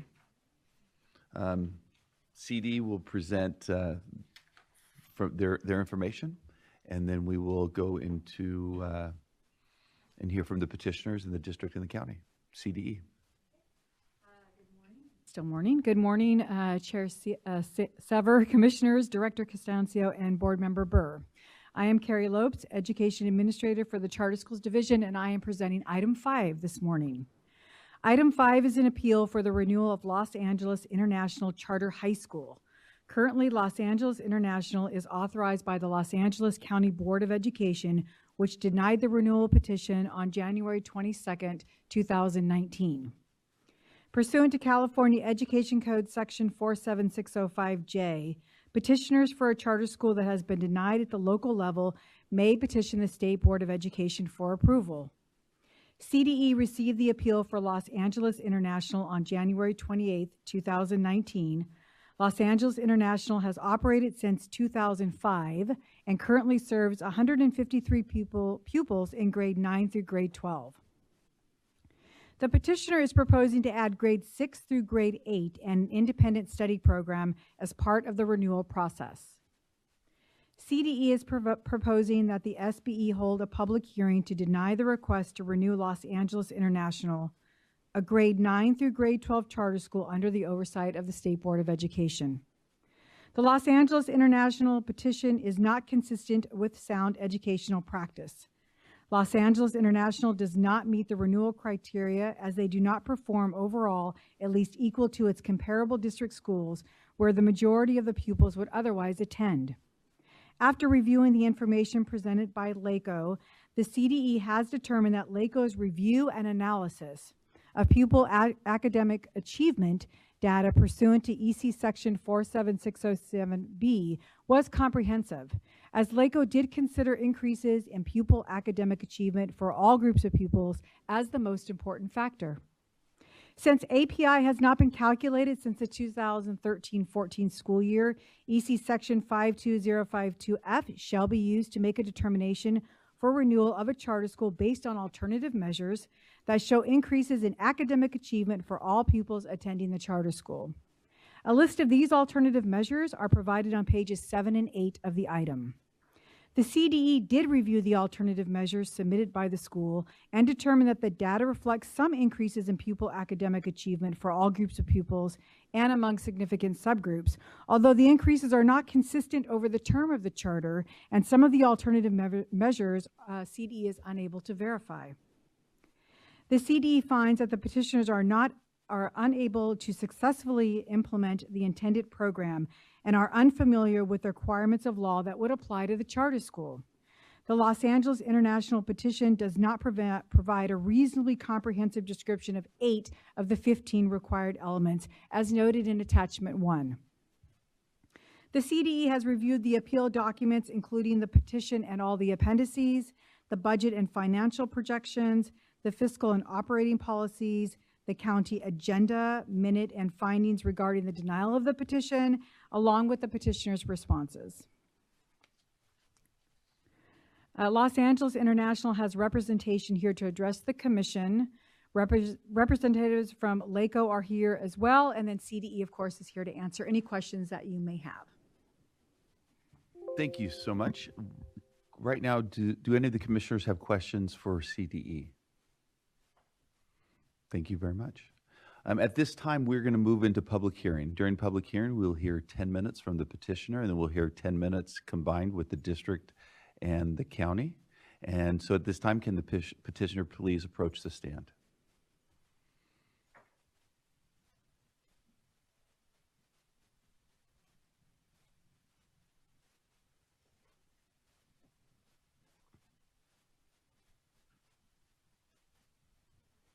Good morning. Yes. Good morning. Thank you, first of all, for having us here today. I'd just like to have my family stand and just acknowledge and thank you. LHS, we are more than a school, we are a family. I think it's evident by the number of students that were on a bus traveling from Los Angeles at 2:30 in the morning. LHS graduates active, enthusiastic learners and leaders who are prepared to succeed in the nation's top universities. All students, regardless of their academic background, participate in college preparatory programs are designed to accelerate growth. Experienced credentialed teachers use a rigorous curriculum and a wide variety of tested instructional techniques to academically develop and challenge each student. And that is what we are about. LHS is comprised of a fantastic team of supportive stakeholders, first being our students, parents, staff, and board directors, the community. We've partnered with many businesses, the Neighborhood Council, Council District 14, Be Strong, which is an anti-bullying organization for the state of California, Dodgers, Clippers, and the Hollenbeck Police Department, just to name a few. And our growth contributes to the support that we have been giving. And we wish to thank our stakeholders for your belief in and the dedication to the continued success of our program. LAI? Bulldog Pride. All right. YLHs, we build self-esteem regardless of demographics. I am a product of the Compton Unified School District. I was told in the 8th grade that the reason why we did not have a lab in our school is because it's Compton, what do you expect? I was also told that I would never be past a managerial position at a McDonald's if I am lucky. It was at that time that I knew that I would go into education and no other student would ever have to hear that they weren't worthy.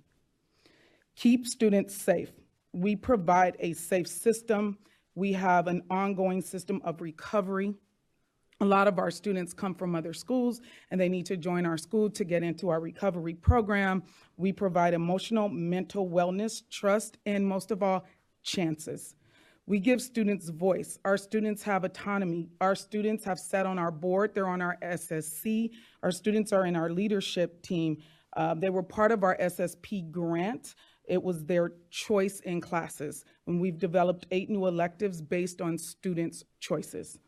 We graduate students. We are sending students to UC Davis. We are sending students to USC, UCLA, some of the top schools.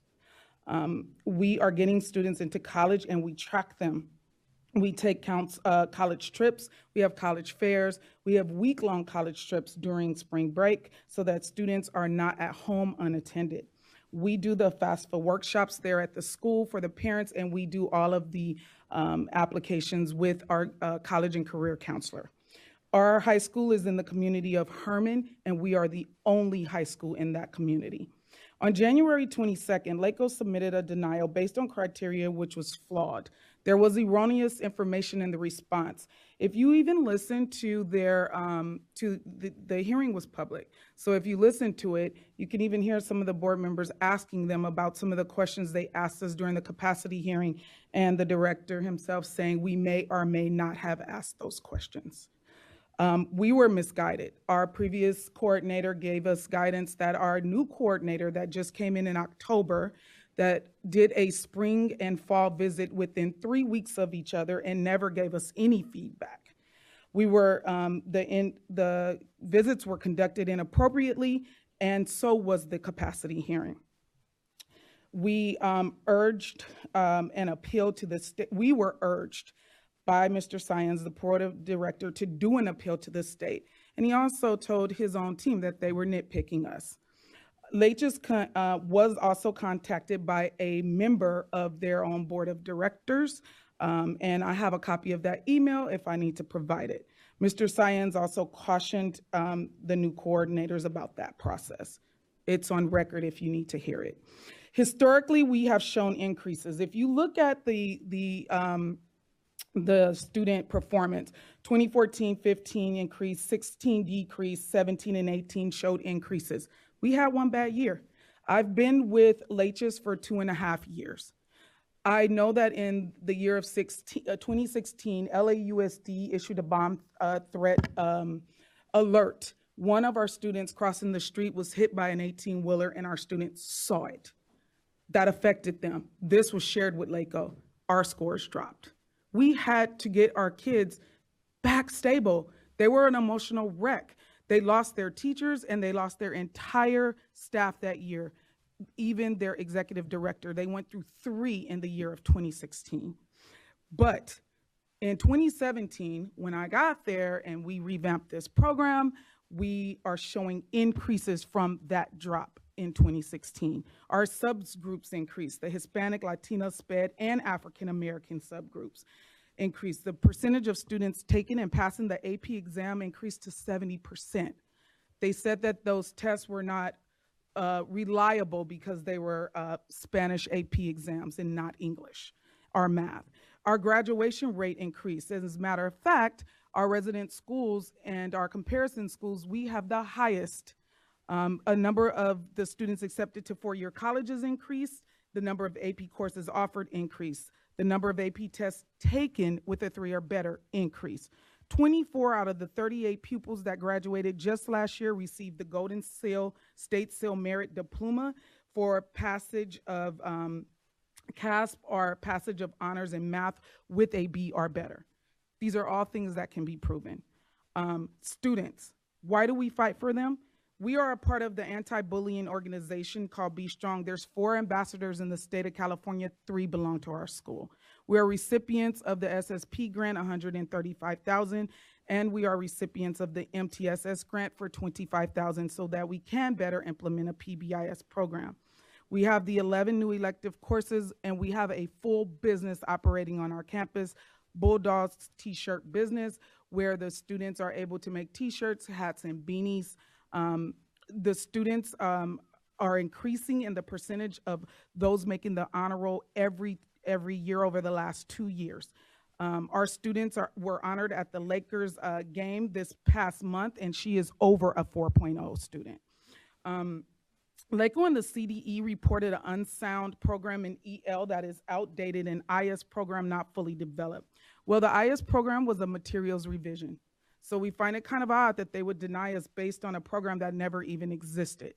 But we were approved the past several times that we submitted based on the exact same academic program that we have in place, except more. Also, the EL being outdated, they cite some errors, some typos in the EL plan. However, our EL students are not even 1% of our population. We have 6. That's 0.4% of the population. There were no major concerns with the unsound program in terms of our SPED or in terms of our teachers not being accurately credentialed to teach them. We have updated our technology and our infrastructure because we wanted to be able to help support these students to pass these state exams and the CASP, the SAT, to be more successful. So now we're offering PSAT classes, our practice exams, and SBAC exams from 9th grade through 11th grade. So we updated the infrastructure, and now we're able to carry those programs without any crashing in the system, and we're one-to-one in technology in the school. Every student in our school, there is a laptop and or a desktop available for them. Not only that, we updated our old Dell lab to an Apple lab to support our graphic design and our animation classes, which also are pathway courses. LHS has made itself present in the community over the past 2 years. We participate in fundraisers with our local restaurants, holiday parades, movie nights, the walks in the park. We also, through our econ class and our college prep 12 class, our students do backpacks for the homeless. We did have a reclassification error.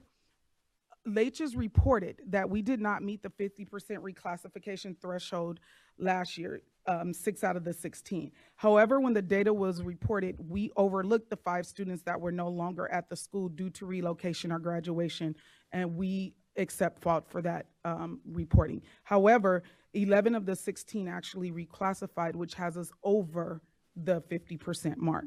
I just want you to take a look at the CASP data real quick. The schools that they gave us originally were not the schools that they then told us in October that they wanted us to, or November that they wanted to look at. Also, Time.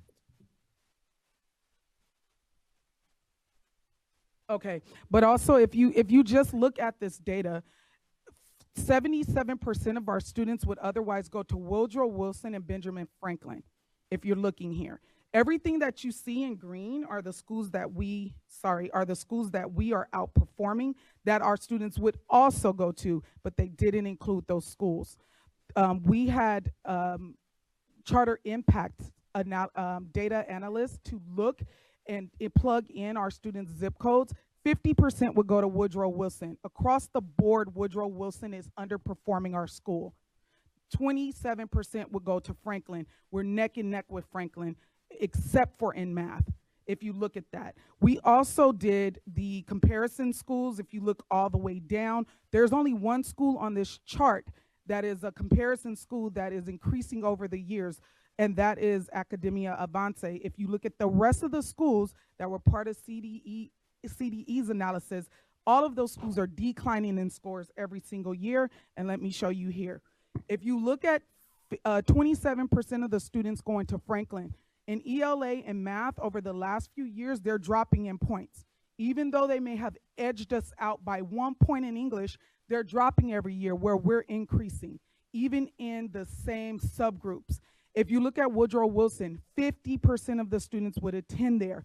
They are dropping every single year in points, and they're underperforming us. So my question would be, you would take one school out of the community where only one exists that is outperforming the school that 50% of our students would go to, and that makes sense. It doesn't to us, and that is why we're here today to fight for our school, because we are outperforming those schools. Thank you for your time. Thank you.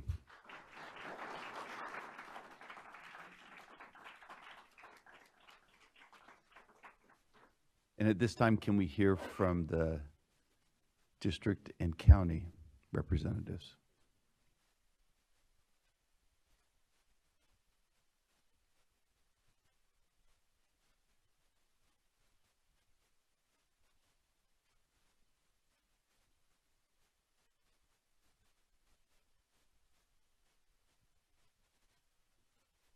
Thank you, members of the commission. Again, my name is Indra Ciccarelli. I'm the director for the Charter School Office at the Los Angeles County Office of Education, or LACO.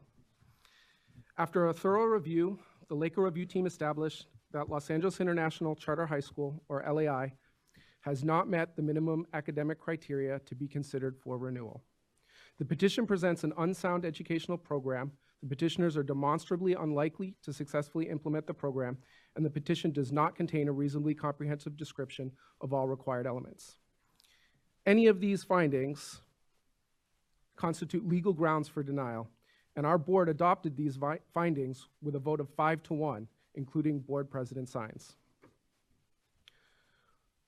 For renewal, a charter school must demonstrate that it has met one of the academic performance criteria specified in statute. These criteria are listed on the screen. For purposes of this review, only subsection number 4, highlighted on the screen, applies to LAI. LAI's response to LACO staff findings grossly misrepresents the LACO staff report in multiple areas, including academic performance, comparisons to resident and comparable schools, and deficiencies within the petition elements. CASP ELA results show that the school-wide percentage of students at LAI that have met or exceeded standards has declined since 2016. In 2018, LAI was outperformed by 6 of 9 comparison schools in English language arts. The 2 numerically significant subgroups at LAI, Hispanic students and socioeconomically disadvantaged students, both showed decline since 2016. And for both of these subgroups, LAI was outperformed by 5 of 9 comparison schools in 2018. CASP math results show that the school-wide percentage of students at LAI that have met or exceeded standards has declined since 2016. In 2018, LAI was outperformed by 8 of 9 comparison schools in math. The 2 numerically significant subgroups at LAI, again, Hispanic students and socioeconomically disadvantaged students, both showed decline since 2016. And for both of these subgroups, LAI was outperformed by 8 of 9 comparison schools in 2018. Because LAI has failed to outperform the majority of comparison schools, the minimum criteria for renewal has not been met. In addition to meeting the minimum academic performance criteria for renewal, the county board considered increases in pupil academic achievement for all groups of pupils served by the charter school as the most important factor in determining whether to grant a charter renewal. As demonstrated in the previous slides, not only did LAI fail to outperform their comparison schools, but LAI also demonstrated an overall decrease in pupil academic achievement for all groups of pupils served by the charter school when measured over the last 4 years. Looking at the 4-year comparison between 2015 and 2018, the overall percentage of students meeting or exceeding standards in English language arts dropped from 78% to 49%. For the socioeconomically disadvantaged student subgroup, the percentage decreased from 77% to 50%. For the Hispanic student subgroup, the percentage decreased from 78% to 48%. In math, the overall percentage of students meeting or exceeding standards over this 4-year period decreased from 34% to 9%. For the socioeconomically disadvantaged student subgroup, the percentage decreased from 34% to 9%, and the percentage of Hispanic students meeting or exceeding standard between 2015 and 2018 decreased from 35% to 7%. These decreases in academic achievement for all groups of pupils served should be the most important factor when determining whether to grant the charter renewal. Additionally, as noted earlier, LAI does not meet the minimum academic criteria to even be considered for renewal, as they did not perform at least equal to its comparison schools. LACO staff also reviewed alternative data and found the school's rates for both suspension and chronic absenteeism have increased over the charter term and are dramatically above the district's average. Next, the review team determined that the renewal petition provides an unsound educational program. According to the California Code of Regulations, an educational program is to be considered unsound if any one of three criteria exist. The review team determined that there is evidence for all three. The first criteria of an unsound program is a program that involves activities that would present the likelihood of physical, educational, or psychological harm to the affected pupils. The review team found that in 2016 and 17, LAI had a suspension rate of over 4 times that of Los Angeles Unified School District. And in 2018, that increased to 11 times the district rate. Instead of articulating a plan to address the issue, the current petition increased the suspension rate goal from 3% to 6%, which is still 3 times the average rate for all schools in LA County in 2018. The review team also found that the current student-parent handbook lists 12 absences or tardies as ground for expulsion, which does not align with either their petition or current law. The second criteria of an unsound program is a program not likely to be of educational benefit to the pupils who attend. The review team found that in 2017-18, at least 51% of LAI students would have otherwise attended a school with higher ELA performance, and at least 86.5% of LAI students would have otherwise attended a school with higher math performance. Also found was that the English learners at LAI are not receiving the designated ELD instruction and monitoring required by current law. The third criteria of an unsound program is if the petition is for renewal, either the charter school has not met the standards for renewal, or the charter school has not met the measurable pupil outcomes as described in its charter. The review team found that both of these are true. The school has not met the standards for renewal as previously discussed, and an analysis of the measurable pupil outcomes in the current petition resulted in a determination that 17 of the 20 MPOs were not met. After reviewing the LAI record of past performance in the areas of academic achievement, governance, facilities, fiscal, and business operations, as well as responses from an extensive capacity interview, it was determined by the review team that the petitioners are demonstrably unlikely to successfully implement the proposed program. Some of the factors considered in this finding included 3 years of declining college and career preparedness, according to the California School Dashboard, from 64.4% prepared for the class of 2016 to only 25% prepared for the class of 2018. Standards not met for all 5 indicators of the dashboard in both 2017 and 2018. Declining enrollment for 5 years, from a high of 271 in 2014 to 145 last month. Never having met the proposed enrollment targets of 300 students. A suspension rate that has increased from 0% in 2015 to 9.4% in 2018. All new board members since the last charter term when enrollment was at its peak. A board and administration not familiar with nor compliant with the MOU between LAI and LACO, and a lack of familiarity with and compliance with requirements of law that apply to the charter school, such as SB 359, the Math Placement Act of 2015.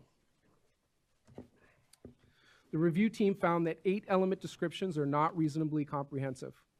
4 are reasonably comprehensive, and 3 are reasonably comprehensive with specific deficiencies. Of the 15 elements, 8 are not reasonably comprehensive. For example, the petition contained a substandard description of the EL program with outdated terms, curriculum, and methods for monitoring and supporting English learners. The current EL master plan refers to the CELT, the CASE, and the CST, and makes no mention of the LPAC or integrated and designated ELD supports. There is also no reference to or plan to support long-term English learners, also known as LTELs. Also, the description of the governance structure had missing or incorrectly named positions and was unclear regarding the reporting roles and the evaluation process. Furthermore, teacher qualifications in the petition do not include EL authorization requirements, and there are no special education specific qualifications or credentials listed for special education teacher positions. LEI's response to these findings further emphasizes the school's lack of understanding with regards to legal requirements. In conclusion, the review team established that LEI has not met the minimum academic criteria to be considered for renewal, as they have not demonstrated at least equal or higher performance than resident and comparison schools. The petition presents an unsound educational program, and the petitioners are demonstrably unlikely to successfully implement the program. Additionally, the petition does not contain a reasonably comprehensive description of all required elements. This concludes our presentation, and staff is available for your questions. Thank you. Thank you very much. Stay around. We'll be we'll have some questions for you. Absolutely. At this time, we're going to close the public hearing and we're going to move on to public comment. Jonathan, do we have anybody signed up for public comment? Please line up Angel Meza, Michael Basley, Ron Breen, Darlene Hernandez, Claudia Perez, Samuel Chichohi, Tashina Medina. During public comment, you will be given 1 minute. Jonathan will give you a sign. As soon as he gives you that sign, please close up your comments immediately so we can move forward and everyone has time to for the public comment. Okay, and we can go ahead and start. Good morning. My name is Angel Meza. This year is my daughter's first year at Los Angeles International Charter High School. In the time that she's been here, I've noticed a tremendous change. She's got a higher ability to learn. Before she attended Los Angeles International Charter High School, she was homeschooled and she fell behind due to lack of instructional attention by a teacher. Since the beginning of the school year now, she's been attending after-school classes at the charter school. And her level of grade is now higher. She's receiving all A's and 1B. I don't know where we would be without this phenomenal school. The teachers are attentive to the needs of each student, and Ms. Sims, our executive director, works tirelessly and selflessly to motivate and nurture each child in our school to help prepare them for the challenges that they will face ahead. Thank you. Good morning. My name is Dr. Michael Basley. I'm a board member for LHS. I've been working in public education for 35 years, the last 24 of which have been at the same site as a teacher and administrator. Because of this continuity, I know the impact of having a school climate that knows students well and knows how to support them.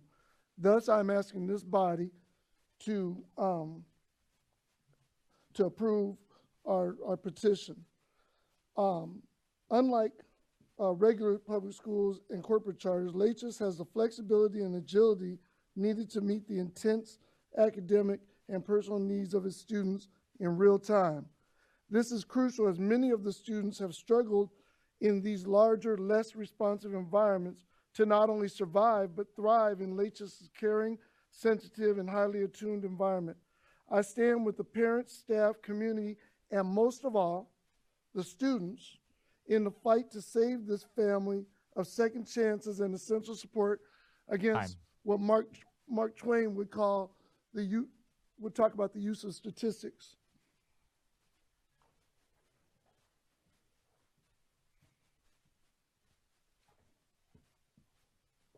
Good morning. My name is Ron Bro. I'm an instructor here at LHS. 3 years ago, Ms. Sims told me that this was a new administration and we were having an uphill climb if I were to stay there and work with the students there.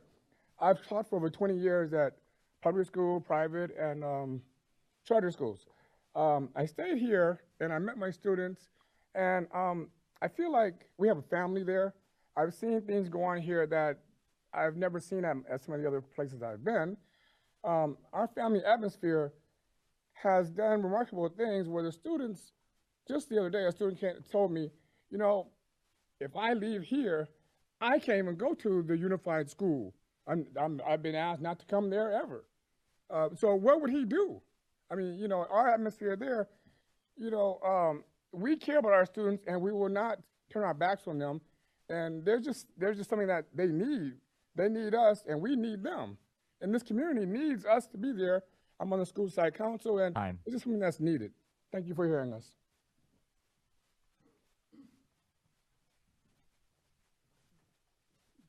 Good morning. My name is Darlene Hernandez, and I'm the College and Career Counselor at LA International. I just want to explain in regards to the California dashboard. It shows a drop because we did not update, and we totally acknowledge that. That is because it was an oversight while preparing for the WASC and renewal, but we will make sure that doesn't happen again. We aren't perfect, but we are definitely perfect for our students and they're perfect for us. So we're definitely trying to give them those tools to not only be successful in college, but in life. Thank you.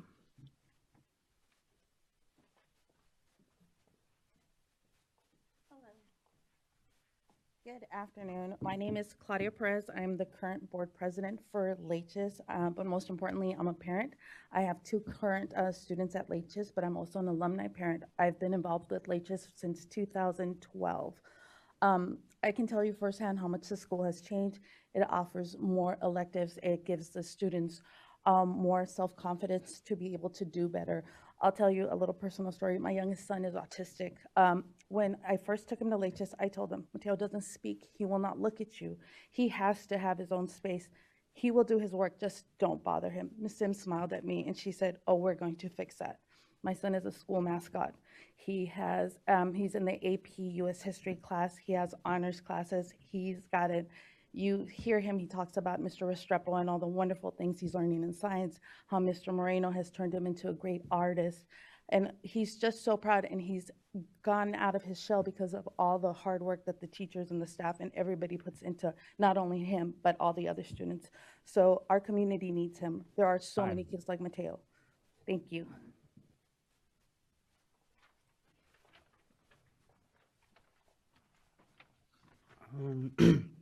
Hello, my name is Samuel Gishori. I'm in the 10th grade, and in 2018, I had just moved from my family's house when I used to live in Compton, where I attended Paramount High School. I was very nervous trying to find a school to attend because I didn't know the area that well, but my auntie had found me a school that fits me perfectly. LHS helped me a lot in academics. Originally, my grades were pretty bad. I had D's and C's and only 1 A, but currently at LHS, I have 5 A's and 3 B's, which I am very proud of. Teachers always dedicate their time to help me study, and I also made many new friends in such a short period of time. LHS is a strong family-oriented community, and I am very grateful for their support. Thank you.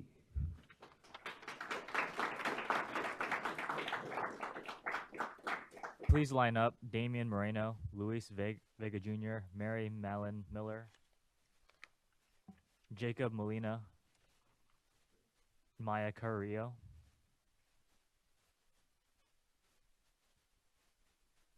Hi, my name is Tashina Medina. I am the yoga, dance, and physical education teacher at LHS. And I have to say that in my experience at LHS, I've learned a new depth of what it's like to show up for yourself, not just as a teacher, but as a person. And I'm very grateful to have them as a family and as a support system. But I think when it comes down to support, it isn't just the students or the teachers, but also those who are supporting the school as a whole. And in my experience with Lakeland itself, I'm pretty sure I'm one of the teachers that they were saying, credentially, I'm not up to par or whatnot, but yet I'm in their credential program and have been misguided multiple times in regards to information that was needed. And I would like to say that with all this experience, it comes down to that mission itself that even LACO follows, which is to ensure educational excellence. Time. And I think we do our best to do that, but it comes down to who is supporting us as a whole. So, thank you.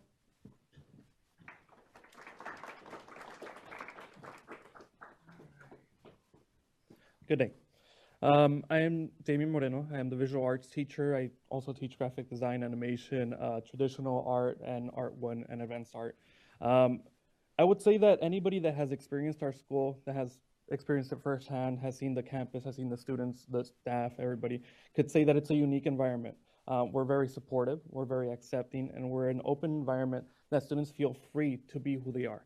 A lot of times we see these students that are coming from other schools where they could say that they haven't felt open or free to be who they actually are. And that's a unique environment that we provided for our students. Our staffs as well can feel to be who they are. Besides that, our students, I could say, have come into success themselves. A lot of our students have gone into colleges and come back to visit us, and it's great to see them to succeed and to be prospering in the college environment. With that, I also could say that our students have the opportunities to practice with other students that are our student leaders. We entrust them with helping out with other students, and they actually flourish that way, gaining new skills and developing. Time. Thank you. Other than that, I would just want to say, please support the family that is Leches.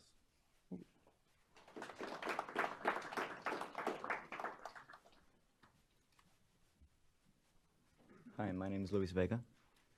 I'm currently an 11th grader at Leches, and I wanted to share with you the effect that my almost 2 years has been on me. I finished 9th grade with a 1.1 at my old high school. I wasn't invited back, and Leches gave me an opportunity.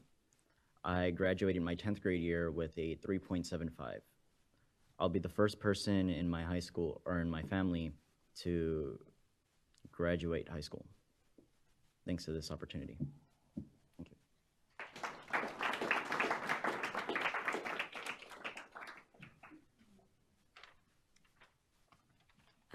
Hello, my name is Mary Miller, and I'm an 11th grader at Los Angeles International Charter High School. I've been going there since my freshman year. I came from a really small middle school, and when it was time for me to start looking into high schools, my mom and I were really overwhelmed by my district and other opportunities for public schools. And when we heard about Leches, we realized it was a perfect fit for me because I did come from such a small school. The school itself is a really small, tight-knit community, and everyone has each other's backs. It's a great addition to the area and is ideal for anyone who wouldn't feel so comfortable in one of the surrounding public high schools. So please give other students the opportunities and experiences I've had here. Thank you. Please line up. Araceli Torres, Spencer McNish, Marissa Romero, Sabrina Kobla. Good afternoon. I am a 9th grader attending Los Angeles International Charter High School. My experiences at the school has so far been great. I've came from an LAUSD school district, and my experience from there hasn't been good. I've been bullied. I've been put down under the bus, been forgotten. But since I came to this school for my freshman year, I feel like it's another home that I could go there, I could be myself, I could relax and do all my work. As at my other school, I graduated that school with a 2.0 GPA. Right now at Leches, I have a 3.0 and higher. That's my very first honor roll that I ever got in my life, and I'm very happy for it. And every teacher there has their own time for us, and if we say we need help, they give us help. And it just feels like family. It's much better to be there. And I would love it to be open next year so I could graduate with that. Thank you.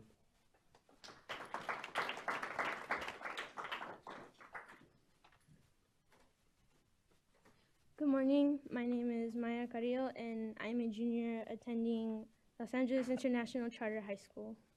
This school means so much to me and many of the other students here as well. Leches represents a place of growth, learning, and safety. Though it is not perfect, we learn from our mistakes and move forward.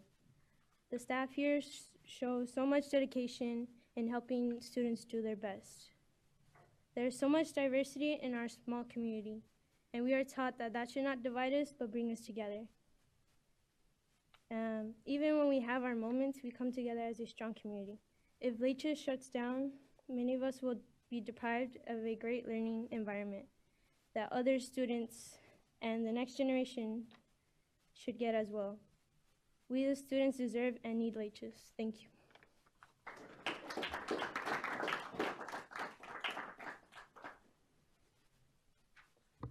Hello, my name is Araceli Torres. I am a junior at this school, and I'm a student with learning disabilities, and I know how hard it can be coming from a public school. And this school has given me a sense of that my difference in my learning doesn't affect how I myself am in the classroom and with my teachers. These teachers are so committed inside the classroom and outside of the classroom. It's so astonishing how it has changed, and it has changed my life and many of the students that I know personally. With the ups and downs that our school does have, we always push through. We truly are a family. And I can't imagine what it would be like for me, myself, going into a bigger school, because as you've seen around our community, this is the only high school that is small and that really does think about the students with IEPs. So I hope you take that into consideration. Thank you for your time.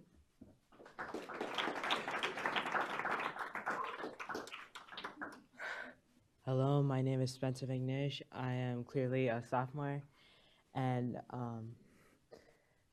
I'm just happy to be at this school, and I hope it doesn't shut down because I love the school a lot, and it's really changed my life because I made lots of friends here, and I gotten a lot of rewards in this school, passing all my classes except for Spanish. But, you know, I'm still happy that I still have a family. It's just like what Ms. Sims said. Never forget who we are. Thank you.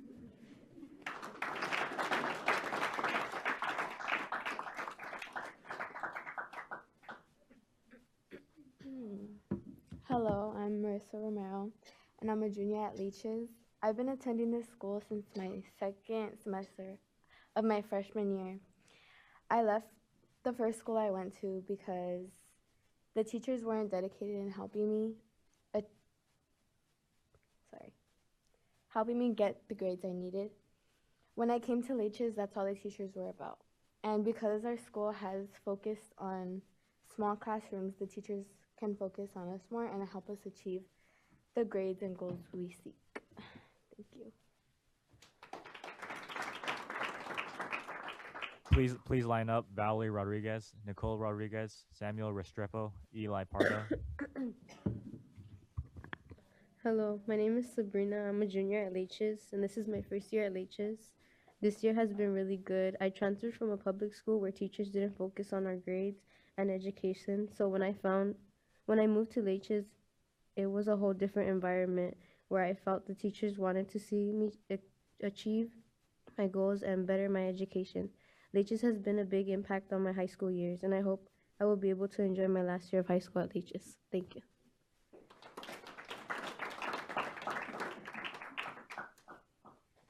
Good afternoon, board members. My name is Valerie Rodriguez, and I'm a senior at LAI. I've had the privilege of being a student at Los Angeles International since my freshman year. I admit at the first sight of LAI, I was very hesitant and dreaded that I was forced to enroll because of the small campus and uniforms. But I can now say confidently that I wouldn't have wanted to go to school anywhere else. I'm now a part of the softball team, student government, and I'm enrolled in honors classes and advanced placement classes. I grew many friendships and became part of a family outside of my own. I have a little sister who is here to speak today who suffers from social anxiety, amongst other personal things. She is now an loud, outgoing person due to Leches. My younger brother suffers from attention deficit hyperactivity and oppositional defiant disorder, and he's been bullied throughout his school years. I can say confidently that he will be attending Leches this upcoming school year, and I have no worries now that he will fall through the cracks or be mistreated. The atmosphere at Leches is very welcoming and lively and family oriented, and it would be disappointing to see Leches doors close to the community. Thank you.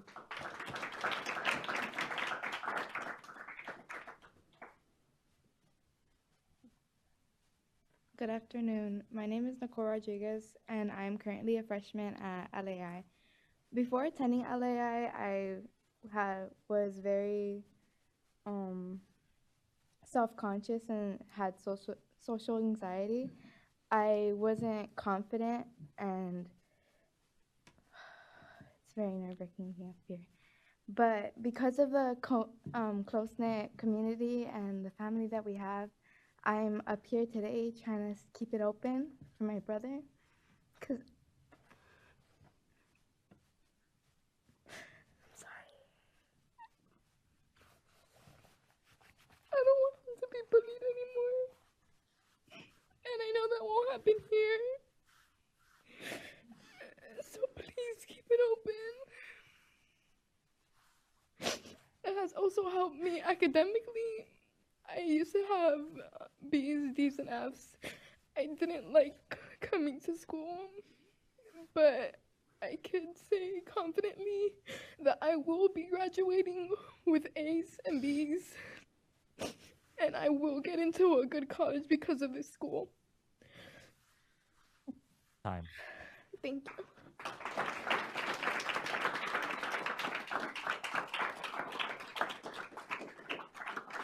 Hello, board members. My name is Samuel Restrepo, and I come here to, number one, testify for our director, Ms. Sims. I've been teaching for 12 years now, and I actually used to teach with Ms. Sims at our old charter school before our current place that we teach at.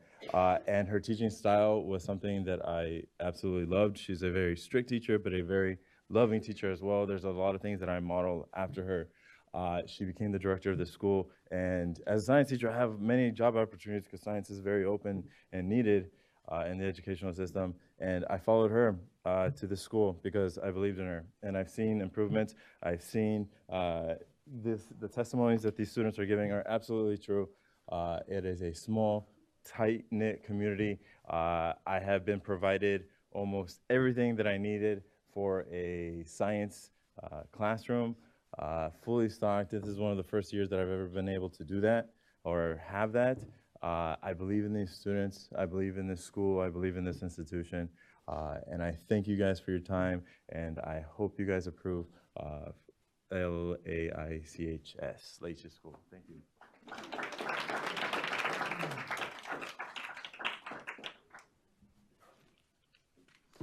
Good afternoon, board members. My name is Eli Pardo. I am currently a junior at Leches, LA Charter High School.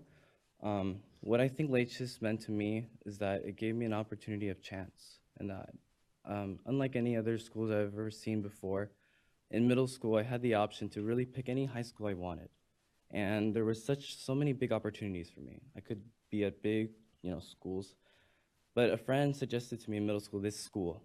And when I saw the uniforms and everything, I was just like, no. But I know it was for a purpose. I know why it happened. It's helped me to grow not just within me and my education, but just to be in the future, for me to change for the better good in myself, and just for the people here today, standing here, and that are speaking, that Leches just gives opportunities to anybody. You don't have to be very smart person or a very dumb person to miss this opportunity. It's very wide open and diverse, and it helps us not to hide ourselves. Thank you for that question.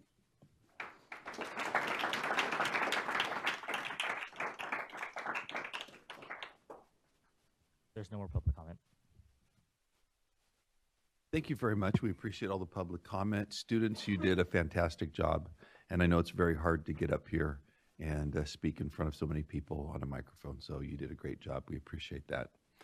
At this time, we will turn the time over to the commissioners to ask if they have any questions for the petitioner or for the district or county. A question for the county. Okay, perfect.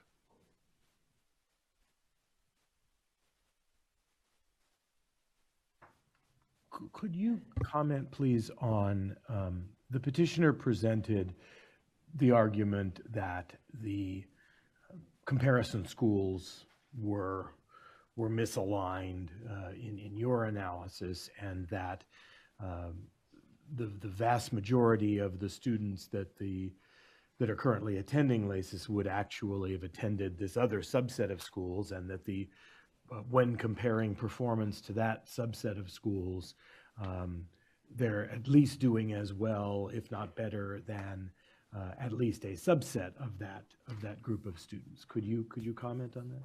So the list of resident schools actually comes directly from data that is provided to us from the school.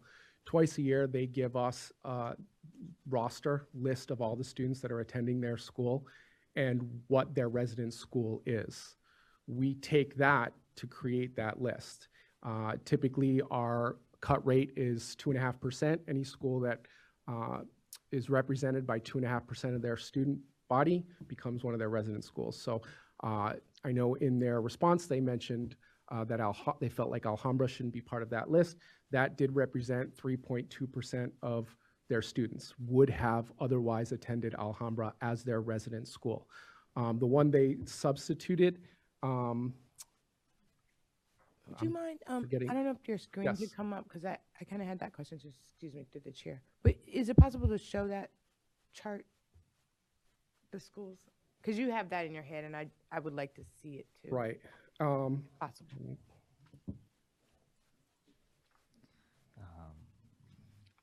Pull up the, This one? yeah.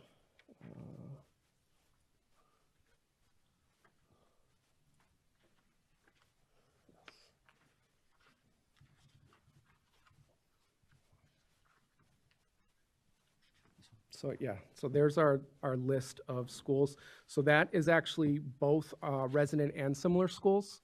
So resident schools, again, come specifically from their list of students, their roster of students that are attending. The similar schools is another list that will generate based on size of the school, demographics, other similar schools within the district. And we asked, the school was actually given multiple opportunities to amend that particular list, the comparison list. Obviously, they can't amend the resident school list, but the comparison list, we do give them multiple opportunities to present to us whether they feel like some of the ones we use shouldn't be on the list, or if there's others that should be added to the list. The one in their response that they seemed to have issue with was Alhambra. That was specifically a resident school. They had 3.2% of their students would have otherwise attended Alhambra. And as far as speaking to the piece as far as where the students would have gone, we try to give the charter schools the benefit of the doubt. So we actually did a statistical analysis because we saw that as well, that there were certain schools within that residence. Obviously, Alhambra's only 3.2%. There were other ones that represented maybe more like 40 or 50%. So we actually did a statistical analysis of the students and where they would have gone, and determined that 51% of their students would have otherwise attended a school that would have done better in English language arts, and over 86% of their students would have attended a school that would have done better in math.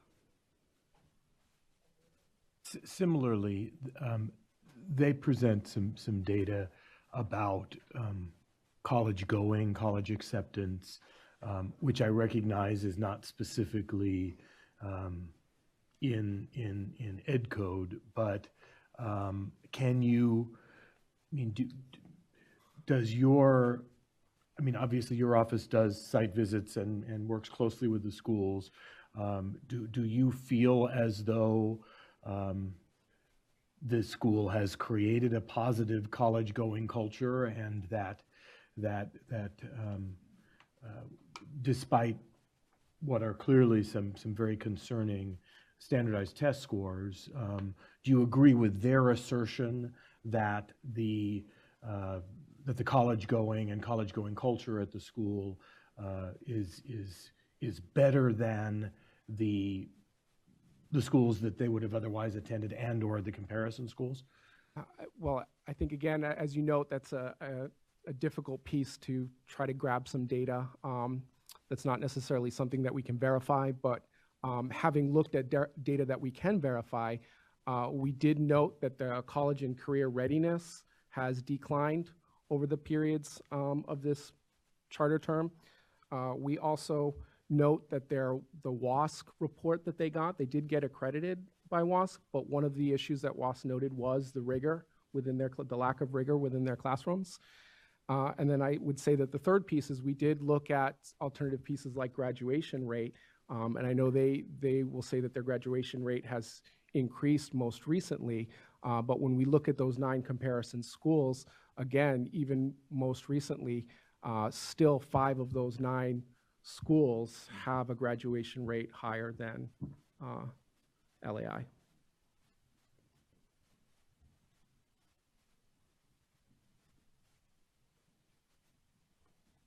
Yes, any other questions for? Regarding that. So does so you're the county. Is Yes. the district here? No. No, the LAI has been with us for a number of years. So yes, I think that that's always interesting that like over the life cycle of a school, like you see change and you see change within leadership and opportunity. And so it's interesting that you actually, someone supported this, your entity supported them up until a point. So I'm curious about that.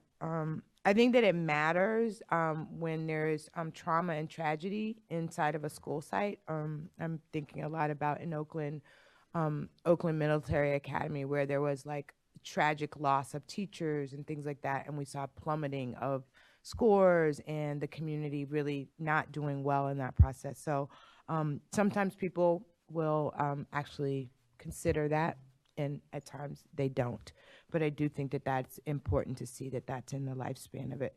So I'm sitting here as a district representative, and this school feels very much like an alternative continuation ed school to me, with some kind of aspiration of a 300 seats space, but and this is, I'm going to get clarity from the instructors and the director, but like, what is the fluctuation of kids coming in and out? I mean, one student actually spoke to, I came in my second semester of my freshman year, I came in at 11th grade, or I came in at 10th grade. And so there is a culture, and there is who these students are is very different, I'm assuming, than perhaps Wilson or Alhambra. And so what is the distinction that you make in any kind of way? Again, in my system, we have a continuation, we have an alternative school that allows for that kind of movement, that allows for students to not necessarily be, quote unquote, I guess, the typical student in many ways. So do you have a separate system to that, and do you see this school in that way? This school was not presented to us in that way.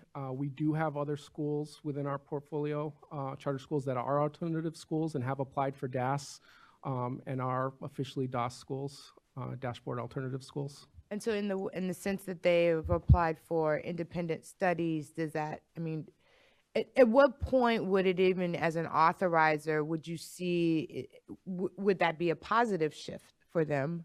Again, the independent study, or again, taking on that different kind of title? Well, I think when we have seen schools that have come to us before that have made changes when they come up for renewal, because they've identified certain things that they're strong at, certain things that they're maybe not so strong at, and so they may make a shift within their educational program.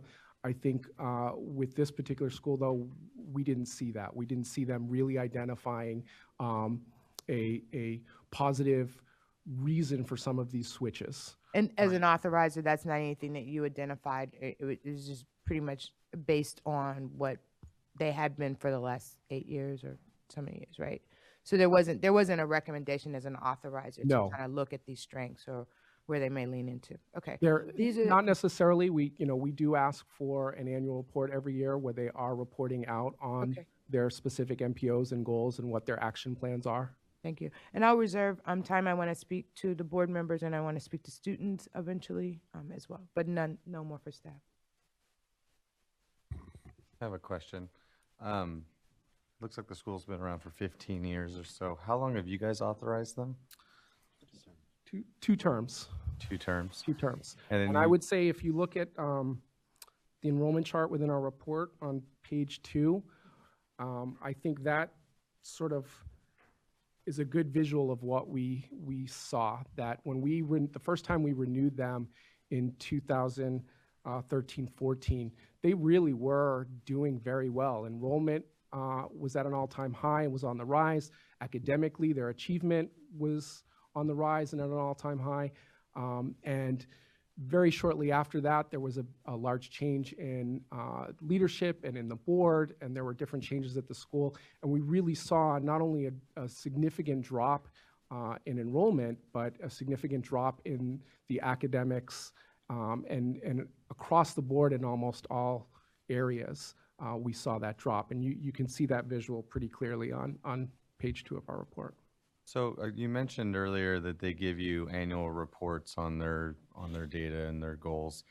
Did you guys give them any feedback over the last few years? And what did that Absolutely. feedback look like? Did you try to work an improvement plan with them? Yes, absolutely. So each of those, not only do they give us an annual report, but then at the end of the year, we also do an end-of-year report where we call them in and kind of go over different data pieces for the year.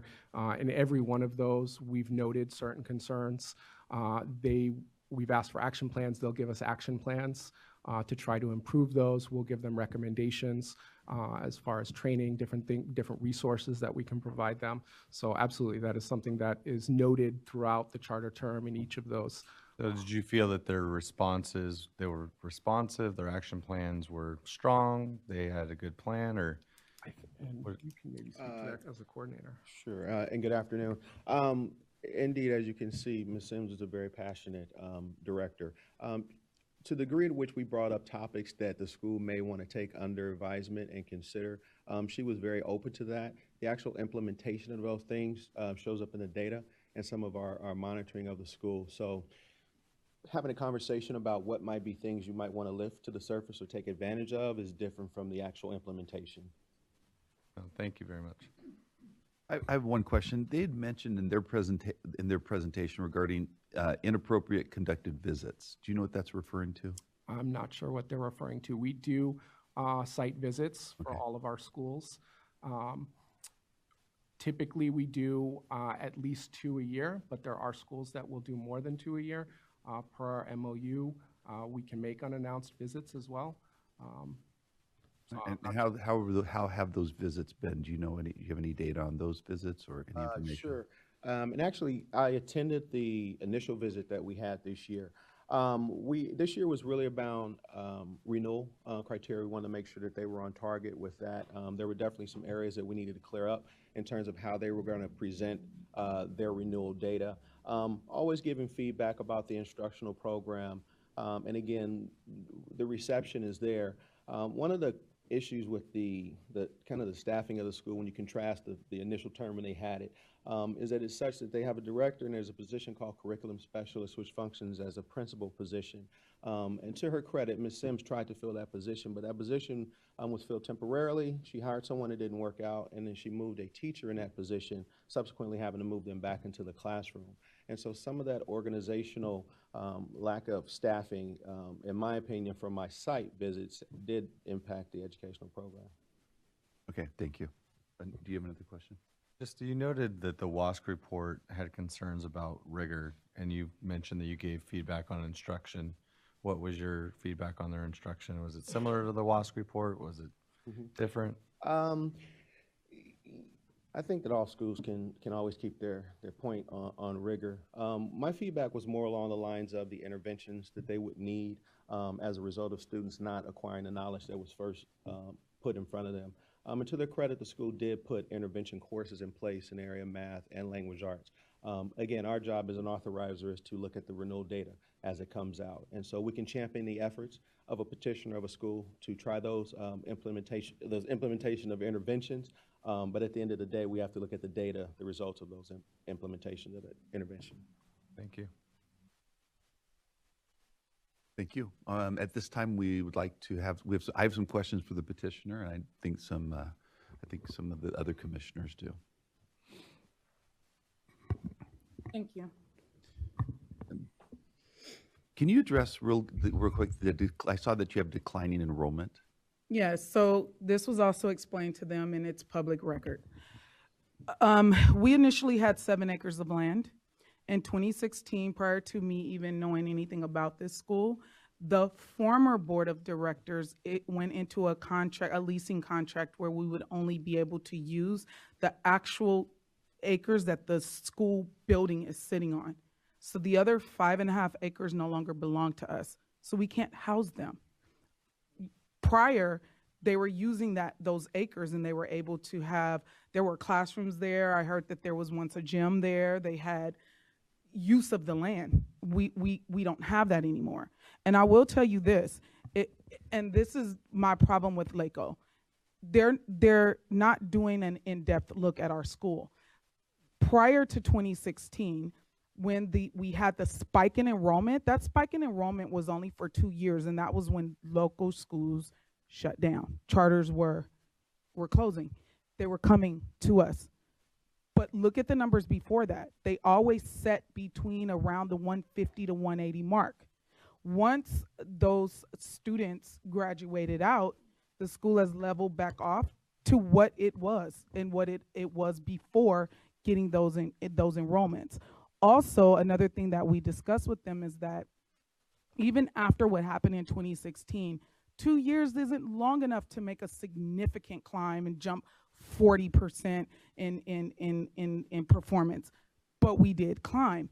But we also shared with them, most of our transfer students are 10th and 11th grade students. So when you're testing a population that belonged to Wilson and Franklin, and now we're being held accountable for those scores. But prior to 2016 also, we only had 4 SPED kids in our school. We have 20.96% of our population is SPED. Not only that, we have about 7 or 8 students that are in the juvenile system and some on home arrest.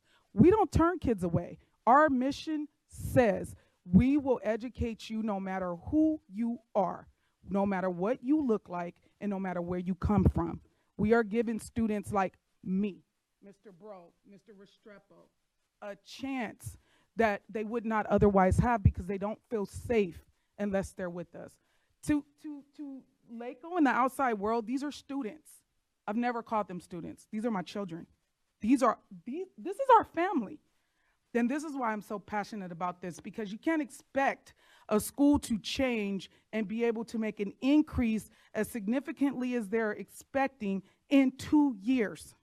You can't, but we did not decline. And if you look at every single school they compared us to, their scores dropped every year, even if they edged us out a little bit. I was looking on the California dashboard, and it showed that your enrollment was 219 in 2017, and then No. 218, and then 2018 it was 153. No, we closed the year with 162 in 2018, and it was 208 in 2017. That was that spike in enrollment that came from before. Now there's a local middle high school also, Academia Avance, and they did not get their renewal with LACO and had to come petition to the state. What happens when you hear a denial? Parents get scared and start pulling their kids out. Some of those kids came to our school, but once they got their school approved through the state, what happens? The kids go back to their safety net. So we understand that there's going to be a fluctuation in enrollment, but we also had an enrollment plan. A lot of our students that want to attend our school, they're living over 1.5 miles away. I actually conferred with LACO and let them know that we now offer TAP cards. If you live over 1 mile from the school, this is something that is coming for we started offering it this year, and it's coming for the new school year. We now offer TAP cards to families whose students live more than 1 mile away. We do not close our doors on spring break, and just last year we had 15 students, all expense paid trips on college tours from the university themselves. So you can't say that we're not making progress at that school. We also were advised by LACO that initially, if your scores, your CAF scores are showing low, you may use alternative data. That came from Mr. Brown himself. We implemented the Illuminate program, which does MAP. You have it, bring it up. My student has these scores. You can see here, every time we benchmark them and the state standards are attached. Oh, every time that we benchmark them, you're gonna see that they're improving even in their intervention classes. English intervention, these kids are leveling up 2 reading levels and 2 grade levels in 1 year. So you can see here, so do they have some test anxiety? Have they not done exceptionally well on the CAS? Probably so. But if you look at these benchmarks, which we were told we could use, but when we got our new coordinator in October, we were told we could not, that we could only use the CASP in our renewal. That was told to us. But if you look at these alternative scores, you will see that every one of them, including subgroups, are increasing. Thank you very much, and we will look at those Thank right you. now. The other thing on the CASP data, or the dashboard that I was looking at, was the college and career readiness, and it shows that you are below the state average. Yes, Dr. Wesley, that is, we take fault that we did not go in and update that dashboard. Okay. But also, like they said, we're one director. We are suffering a tremendous climb from Sure. a series of unfortunate events. And we were preparing for WASC, which we got a 6-year. We were preparing for renewal, and we overlooked that dashboard.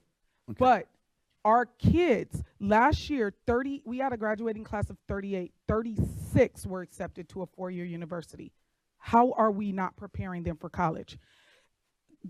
Graphic design, animation, advanced art, sports conditioning, yoga, dance, $135,000 from the state for a business class that yielded an on-campus business, but we're not preparing them for college in the real world.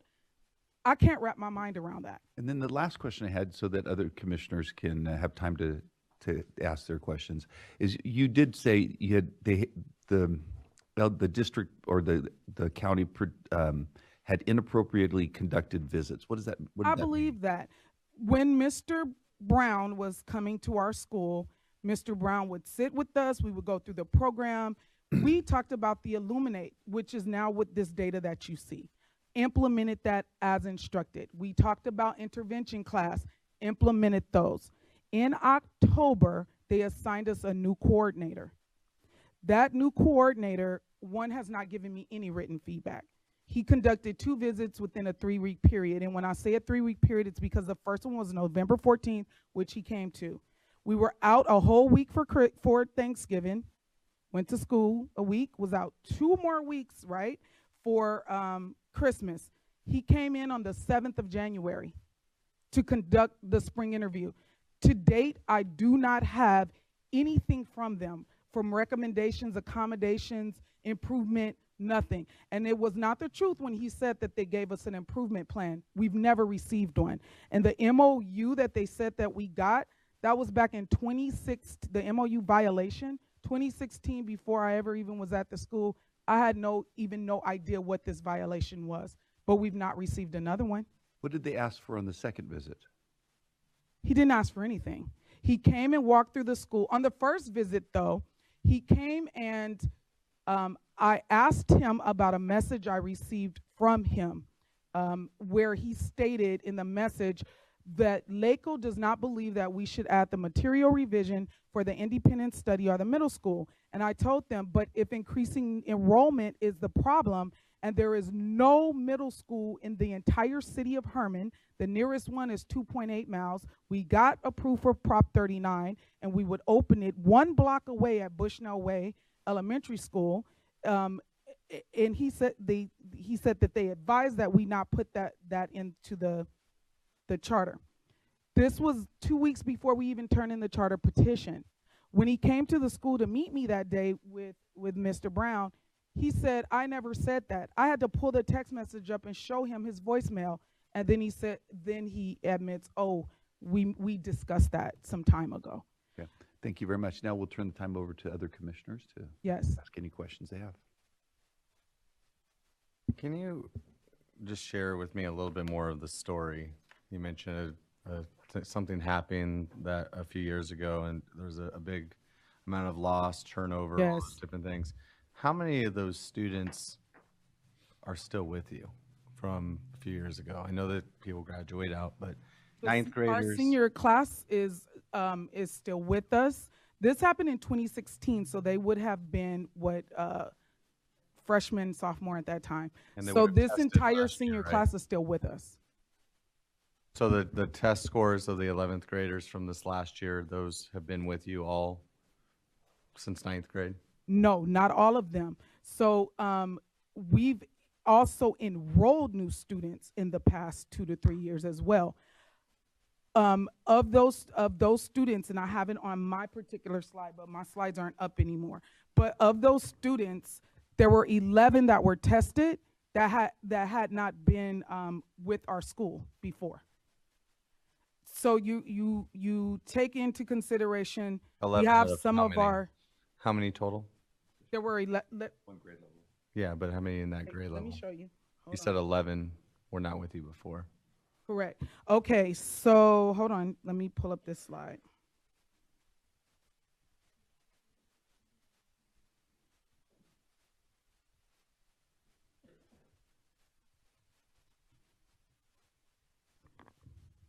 (2016-17), we had 2 students that enrolled after the start date, and then 17-18, 11th graders that enrolled after the start date were 6, and they enrolled in April. We tested in May.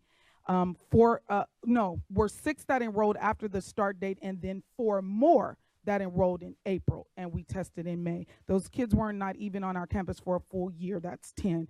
And then we had in this school year, of the 11th grade students that are enrolled in that will be tested, we'll have 11 of them that came to us only 1 year ago. So what I am telling you guys is that these are not kids that have just been sticking with us for the past 4 years and they're not being educated. These are kids that are telling us, and some that just told you, this is the only place we can go. This is the only place that will accept us and take us for who we are and still educate us. So we have to deal with that and have a solid plan. That's why we put the intervention classes in place. And we know that there is a lot of work to do to have a safety net for those kids that come to us at 10th or 11th grade. But I just find it's unfortunate that our kids are being penalized because we are doing the work that we said we were going to do and the work that's in our mission to educate every kid, no matter who you are. We get them in the 10th and 11th grade. We haven't trained them, but they come with a hope, and we come with a hope for them, with them, and we do the best that we can. But again, the statistics, the facts are what they are. If you look at 50% of our kids would have gone to Woodrow Wilson. Over the past 3 years, they have declined every single year in their testing. And we are testing higher than them, and we're inclining. They may be baby steps, but they're not decreases. Thank you for the question. I've got a question about Yes, these Dr. Mark. comparison group thing. Indra indicated that that LACO's office gives you a list of comparison schools. You give them the student data as to residences, and that there is an exchange back and forth about here's who we're planning to compare you to, here's who you've indicated on your enrollment information that you've submitted, their schools of residence. So why does this disconnect exist in your opinion? Because I believe that they were doing it from the 2017 data, not from the current data first. Also, if they were to run, because I had Charter Impact also run this report again just 3 days ago. So if they were to run this report, they would see that you're looking at Alhambra, where they're saying 3% of our kids would go, but we only had 2 students that were registered to that zip code. But even so, even if 3% would go to Alhambra, what about the 3% that would go to Manual Arts? They didn't list them, and we outperformed them. And that's what I'm saying, that if you're going to look at certain, then look at the whole picture. Look at every school then, because what I presented to you on my list is every single zip code that our school current students would be going to. And this is why I'm saying to you, if you look at what's in green, green is where we are outperforming them. But the only reason why you don't see Woodrow Wilson in green is because 50%, where I was showing you where the highest percentage of our students would go. So I highlighted those in yellow. 50% to Woodrow, 27% to Benjamin Franklin, and look at the scores. We outperform where half of our student population would go in math and the areas of English, and we didn't outperform them in math. But if you look down the row, there are 4 other schools that we did outperform in math. So we know that math is our weak point, but that's why we had a SIPSA, and they have a copy of our student plan for student achievement, and they have a copy of our MPOs, and we put that plan in place. And guess what? Look on those scores. Those students are starting to excel. They're taking the CPM math classes. We have implemented PSAT and SBAC practice in spring and fall now. So that is why we are increasing. And now we're even sending our teachers and our staff, they're going to professional development every single opportunity. You can even ask LACO to look at their sign-in sheets because we're at almost every one of theirs. So just to take this chart apart a little more, you've indicated, if I want to make sure I heard you correctly, that more than 50% of your students are going to the schools that are highlighted in yellow. Yes. Okay. So when you look at your ELA met or exceeded, we're higher. Well, you're higher than Wilson, but not higher than Franklin. Right, but only 27% of our kids would go to Franklin, 50 would go to Woodrow Wilson. We're almost neck and neck with Franklin. I mean, 40, 49, essentially, and 50. So we're right there. If we had another couple of a year, you could see that we're excelling, and we will edge them out. These kids are determined. We're determined. But you put a director in a school that's overcome that. You put a director in a school that's looking in the face of students that are standing there crying because they've witnessed their friend being run over by an 18-wheeler in the middle of the street. That was all over the news. You look them in the face because their teachers walked away when their entire director and administrative body was removed from the school.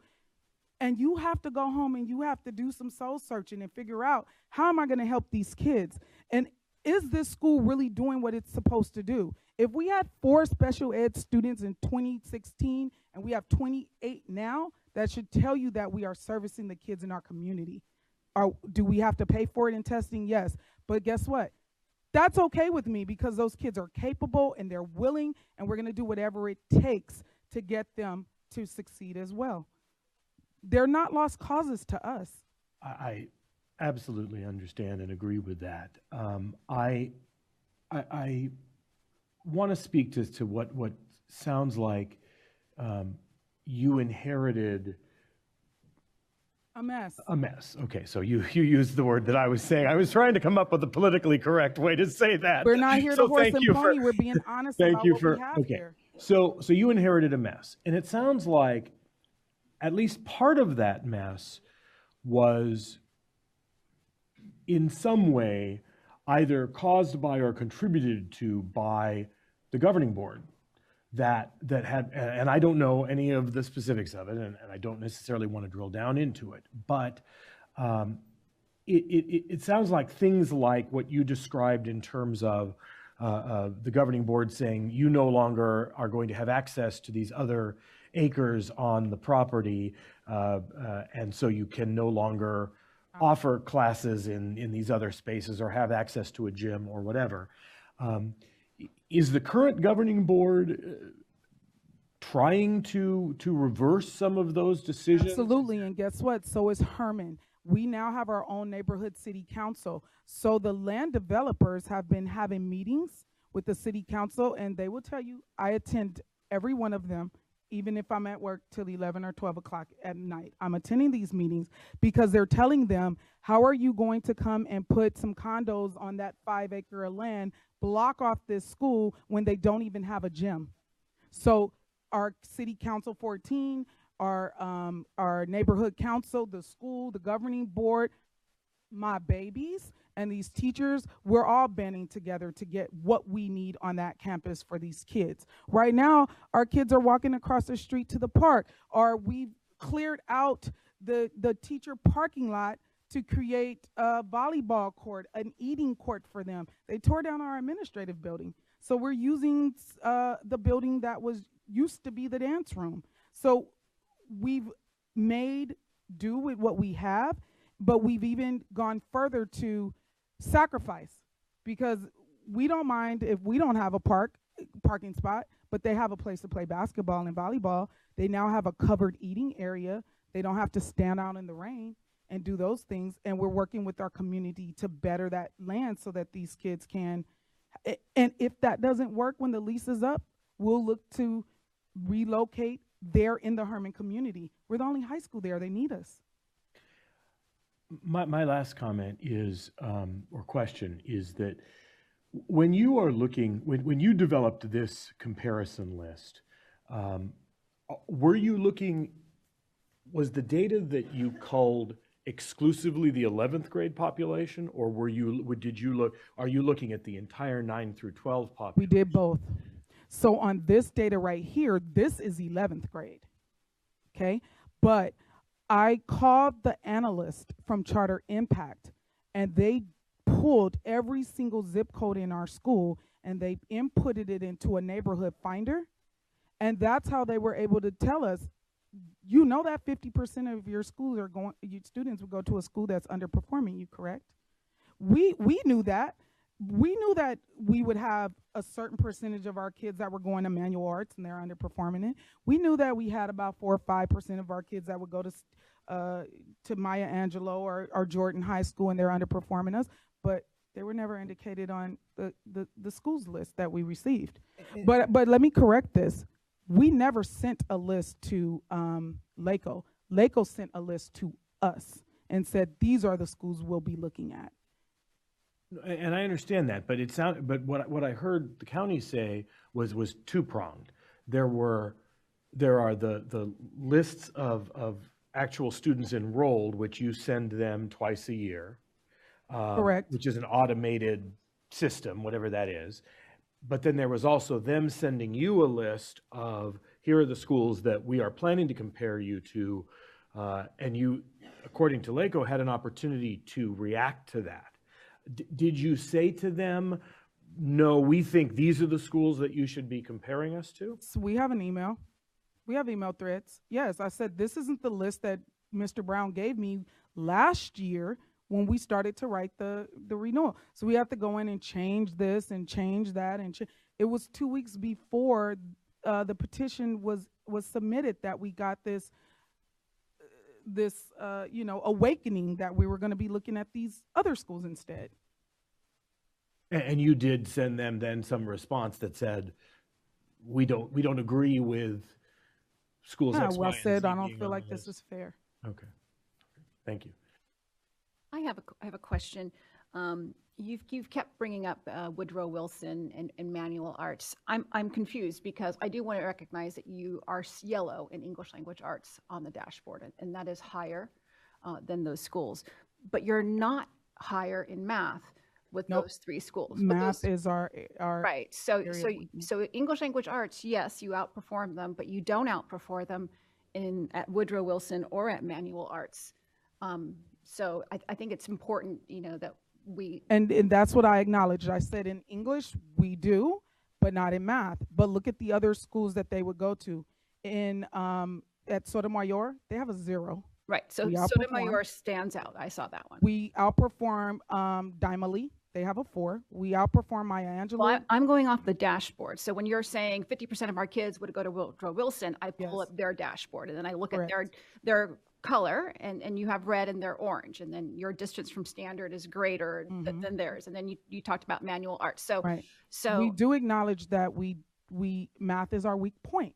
That's the reason why we went with LACO's recommendation of implementing CPM and math intervention courses, and that's why our math scores started to gain points each year. It's our weak point. We're not perfect, but we're working on it. Okay, I just wanted to clarify that Yes. for the rest of the group. So thank you. You're welcome. Thank you.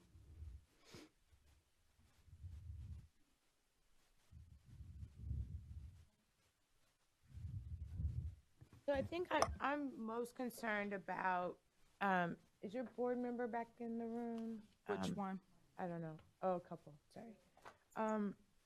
So I think I'm most concerned about just how governance has kind of supported your management team, right, and operations. So to that extent, and I probably could have looked at it, but I want to know a little bit more about who's managing inside the school, like besides the principal, and then of course, what is the board's kind of level of support around the transition that the school has gone through over the last 3 years? So I've been on the board for 2.5 years. Okay.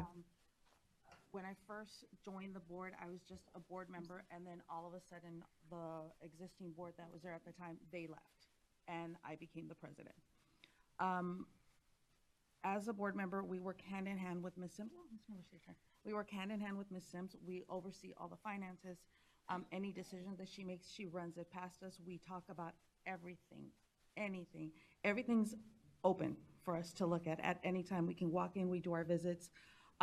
She applies for grants. She lets us know. We support her. She needs us to raise money. We do our very best to raise whatever she needs. If the school needs stuff like for their science department, then we will, as the board, do what we have to do, even out of our own pockets, to pay for whatever it needs to be paid for. So we're all aligned with trying to get the school to succeed and to have anything available for the students as they need it. The old board that was there, they had other issues. If you look at the recordings, or if you listen to all the old recordings, you see there was a lot of turmoil. There's a lot of arguments. It was all, there was something wrong with that board. So now we really work hand in hand as a team to try to make sure that we're all on the same page, and the same page is to do what's best for the students so that they can succeed. And just for my part, I was onboarded last year, and so this will be my second term. So the entire time of my participation, we've been going through this process. And so in all reality, it's a lot of reacting to this thing, which has been tumultuous, hasn't been smooth in regards to being supported. I would think this process would be a supportive one. Let's see how you fit things so you can thrive instead of more of an attacking piece. But my expertise, I've worked at Centennial High School in Compton, California for this is my 24th year at that site. I've worked in education at every level, from aid to security and from pre-K to, I was a graduate professor at Pepperdine University for. So just let me stop you there. So based on your experience, what, as a board member, did you see as important in terms of the turnaround and the push for the school? Because there's conversations from WASP that there's not enough rigor going on. Again, I'm looking at one person, and I can appreciate the description of passionate, but I think also she's an educator that is very clear about what her outcomes need to be. It has been said that they gave her a plan, she didn't particularly implement that plan. So so that's and I agree with your point. I think authorizers should actually be championed, right, and support this work. So you, as an educator who sits on a board in a governing kind of role, responsibility, authority, what is the turnaround piece for you in this? I think it's manifest in everything that's been presented. Grants, revamping the school in terms of the infrastructure to teach. Every instructor that I've talked to there is top flight, committed, building capacity within themselves. When we have our meetings in a classroom, I look around the room and I'm like, oh yeah, they're on it here. And it happens to be a math classroom. And I see that the way they operate is on point and moving forward. So in my limited experience, and that's my handicap, I see them as having the structure, the infrastructure, and and the goal and agenda to move forward, that it's cohesive, that they're all on the same page. If there's deficits, it's about eliminating those obstacles and moving forward. So like I said, I can only give you limited perspective. I have a year on board, but every time I've been there, that's why I'm here today. Thank you. I do have one question though, because Ms. Miller was actually part of the WASC renewal, and I read the WASC report. I don't remember where in the report it says that they gave us instructions on rigor. I also know that I've been speaking quite often to our new, not Mr. Brown, Mr. Hartman, who is our new coordinator over at LACO. And a lot of the times, like, he'll send me an email, I'll respond, and then he'll say, no, that's not what I wanted. So it's like there's like some kind of disconnect or misunderstanding with the way that he's presenting himself and what he's asking of us. Then when we give him what he needs, he'll turn around and tell us, no, that's not what I asked for. And then, we respond with, but you just asked for that. So that's where we're confused with the whole rigor issue, because that has never brought up, or notes that they've told us on what we can improve. I've never seen that, and I see all the emails. She's very transparent about everything. Can I just say, WASC didn't say that there was an issue with our rigor. They made a suggestion because we identified math as our weak area, and they made a suggestion to up the rigor in math, and their suggestion was the implementation also of CPM, which we did. So I get very confused when like, say we give suggestions and she didn't implement them. These were their own suggestions, and they are in our class. You see them right before you. Illuminate, CPM, reading intervention, reading plus program. These were all suggestions that were all implemented in 2017-18 school year. And I don't know if their nerves is just getting to them, but the board also takes training as well. They do the Brown Act training. They go to LACO trainings with us. They go through all the financial pieces, goes to them. I sometimes will say, hey, can we do this, that, or the other? Can we move some money here, some money there? When need be, I take salary cuts, and I've done it every single year because our kids need it. They're angry about it, and that's one thing that's very oppositional with us. But I'm a college graduate. They need to be. So it's not about that for me. It's about taking the suggestions of the authorizers that should be supporting us and taking the suggestions of WASC that did support us and implementing them. And those are costly. So we do what we have to do to get them in place. And we've done that. How many board members do you have? 6. Are there any board members that there was some, you talked about a mass exodus of teachers. We have and board one. members. We have one board member. But he's on trial today. He's an attorney. What happened with that? And how do we know it's not going to happen again? I've been with the school for a long time, and the reason why I joined the board was because I want to see it succeed. Without getting into a lot of details, there was a lot of mismanagement of funds with the old executive, with the board and the old, there's stuff that I can't say, but we just were headed in a direction where we want the school to succeed and be there for a long time for all the members of the community. So we are dedicated to be on the board as long as the school will be open. I'm not going anywhere. I'm a member of the community. I've been there forever. My children go there. I've had 4 nieces and nephews who have gone to that school. I have another 8 who are going to go to that school. I guess what I'm saying is, have any procedures or policies been put into place so that this doesn't happen again? Absolutely. There are guidelines of how much can be spent on what. No, about the board leaving. Oh, about about the board. Board leaving or the mass exodus of the teachers as well? Basically, I was invited to the school board. I've never been on any board for anything. I was invited to the school board by someone who was from the previous administration. I'm not very clear on what all of that happened, but I was at a very contentious board meeting with many people that were on the old board, and at the end of that meeting, they dropped. Everybody just went boom. And so we're sitting there going, now what do we do? We couldn't get the old documentation. It took forever just to get to get together what had gone before. And the fact that we are up and running and we are still financially viable, we are still. And we're all dedicated, and we make sure that We're- whatever plans and procedures are in place are that you're gonna be dedicated and willing to. Do any of the previous board members still play a part in the system in any way, shape, or They form? just disappeared. One Okay. of them Except didn't show up Mr. for work, Yeah, and he Mr. just never came Montoya- back. No, that's not a board member, that's. Oh. All right. Thank you very much.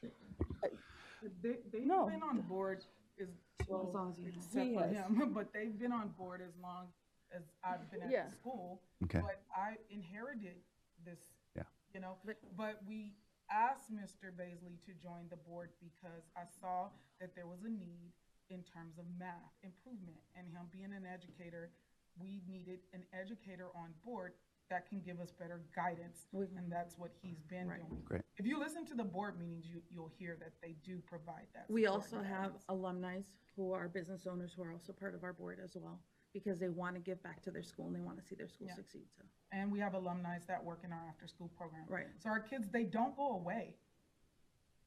And even if you shut the school down, they'll probably just stand there. They're not going to leave. They're connected.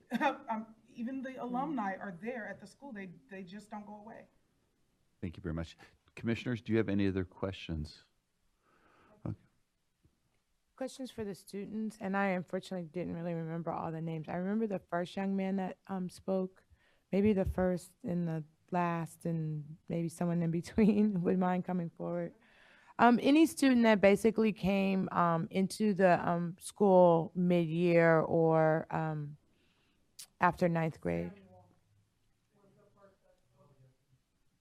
First, last, and someone, maybe a young woman, please.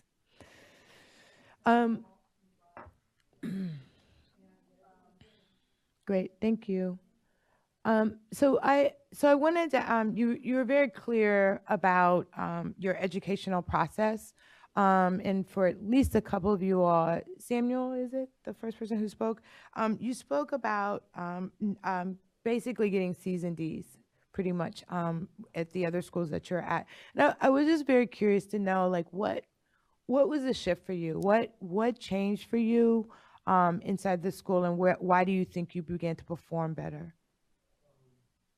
Okay, so the main reason why I was failing really because my mom, 2017, she had passed away. Wow. And so I had to move with my auntie and uncle to a closer area where they live to live with them. And basically, my auntie and uncle, they helped me a lot through work and this school because at my old school, the teachers weren't really helping me. They were just saying, oh, we'll help you sometimes, but not all the time. Like, I would go to tutoring and stuff, and they'll have to cut me short, and I just wouldn't be able to really, they wouldn't really help me, but this school, they helped me a lot, so yeah. I'm going to ask you another question, and it's super personal, and I understand if you don't want to answer. I've lost a parent, and so it's a very deep thing to speak to. But I'm wondering, like, did you get any support around the loss of your mom at all? And did, either at your old school or in your new school, did that become a conversation beyond just, I'm going to put you through tutoring so you can get a better grade? Was there a conversation about what was going on for you emotionally?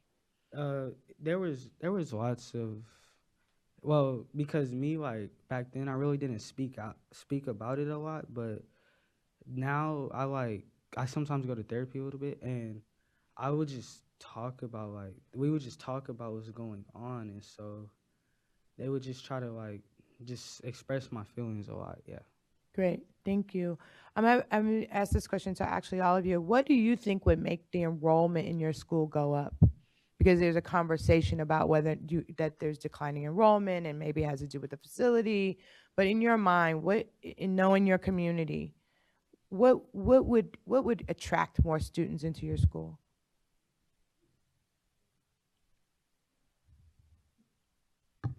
I think a big thing would be that our school is so small. A lot of times they don't really know we're even there. Like, we're on a hill, so like we walk down and people will be like, "Where'd you guys come from?" And it's like, yeah, we came from the school up there. So I think the community ourselves, since we are the only high school there, they sometimes don't realize that we're there. So I think it's really more of us going more out in our community, which we have done, and I think it has improved since my freshman year of being there. Okay. I have seen that we've gone out more, and the students have gone out more with teachers and like supervision. We have gone out to like the local supermarkets and have put up flyers like, oh look, we're having a movie night, you guys should come and we should do this. So I've seen an improvement since that period of time. Any other student could speak to that piece? Any strategy or tactic you might take to improve enrollment? I would say that it has a lot of motivation, because in other schools, you would really think for an individual, motivation is like kind of a key thing. Sure. Because if there's a lot of students in a classroom and one is really struggling, the teacher itself would have very hard time knowing which one is struggling, because it's such a big class. Knowing our school and how small it is, we can really like see who's struggling and who we need to just work on to just push to become greater, and it would just help like students who are just struggling to be more confident in themselves. Thank you. And to the young person who kind of spoke to being going to be the first graduate in your family, congratulations to that. So my question is, this is a little bit different in terms of in thinking about your family, right? Not knowing them, but in thinking about maybe who you kind of represent in your family. Can you talk at all about how your family feels about the school? Like if your mom or your baba or your uncle or anyone could have come, or your sister could have come today, what do you, like, what might they even say about you and your transformation, or what they think about the school? So I believe a really strong reason why I did so well was because the amount of support, and I felt like a lot of people believed in me. And it was something from where my family was, where they didn't have a lot of faith in me. They thought I was gonna drop out. They thought I was on drugs. I was a gangbanger already, and a lot of terrible things. And when I came to the school, they had a lot of opportunities for me, and they believed in me. It gave me a second chance. And what about your family? Sorry? What about your family? Like, what's the impact on your family since you've been in this school? A lot of my uncles have reached out to me because it's been about 2 years since I've talked to my family. They reached out. They said they're really proud of me, and they're glad on what I'm doing. Okay. Wonderful, wonderful. Thank you. Yeah, that's it. I'm gonna support. We're probably gonna get to a vote very soon, but I'm definitely gonna support that the state board would support your school. I see you as a unique type of school. And I do believe that as authorizers, we have some responsibility to kind of support and be champions, and that no school is, obviously perfect. When I look at children that look like me, I know that sometimes there's another level of engagement and hurdle and equity and opportunity and celebration that actually needs to happen in order for schools to be really successful. So I want to thank you for your courage. I want to thank you for just the hard work that you've done in your educational pathway. Continue to do that type of work, and I wish you luck at the next juncture in this fight, battle, or celebration of your new school. Thanks. Thank you very much. We appreciate all the comments, and from the petitioner, from the county, from the students. And at this time, would any commissioners like to entertain a motion?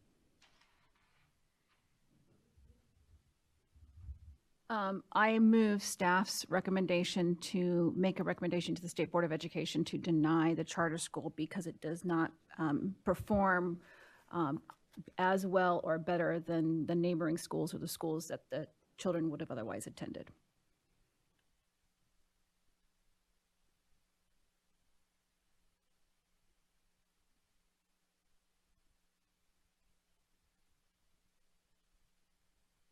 Second. Any further discussions before we move to a vote? Okay, at this time, we'll do a roll call vote, starting with Dr. Mark Ryan. No. Yes. Yes. Yes. No. Yes. No. No. Okay, at this time, the vote is 4-4. Thank you very much, which is not a clear recommendation to the State Board of Education at this time. So thank you very much. We appreciate everybody and your time being here today. And at this time, we will, wait, is Jeff Rice here? Nope. Okay, perfect. At this time, we will conclude the meeting of the ACCS. Thank you very much.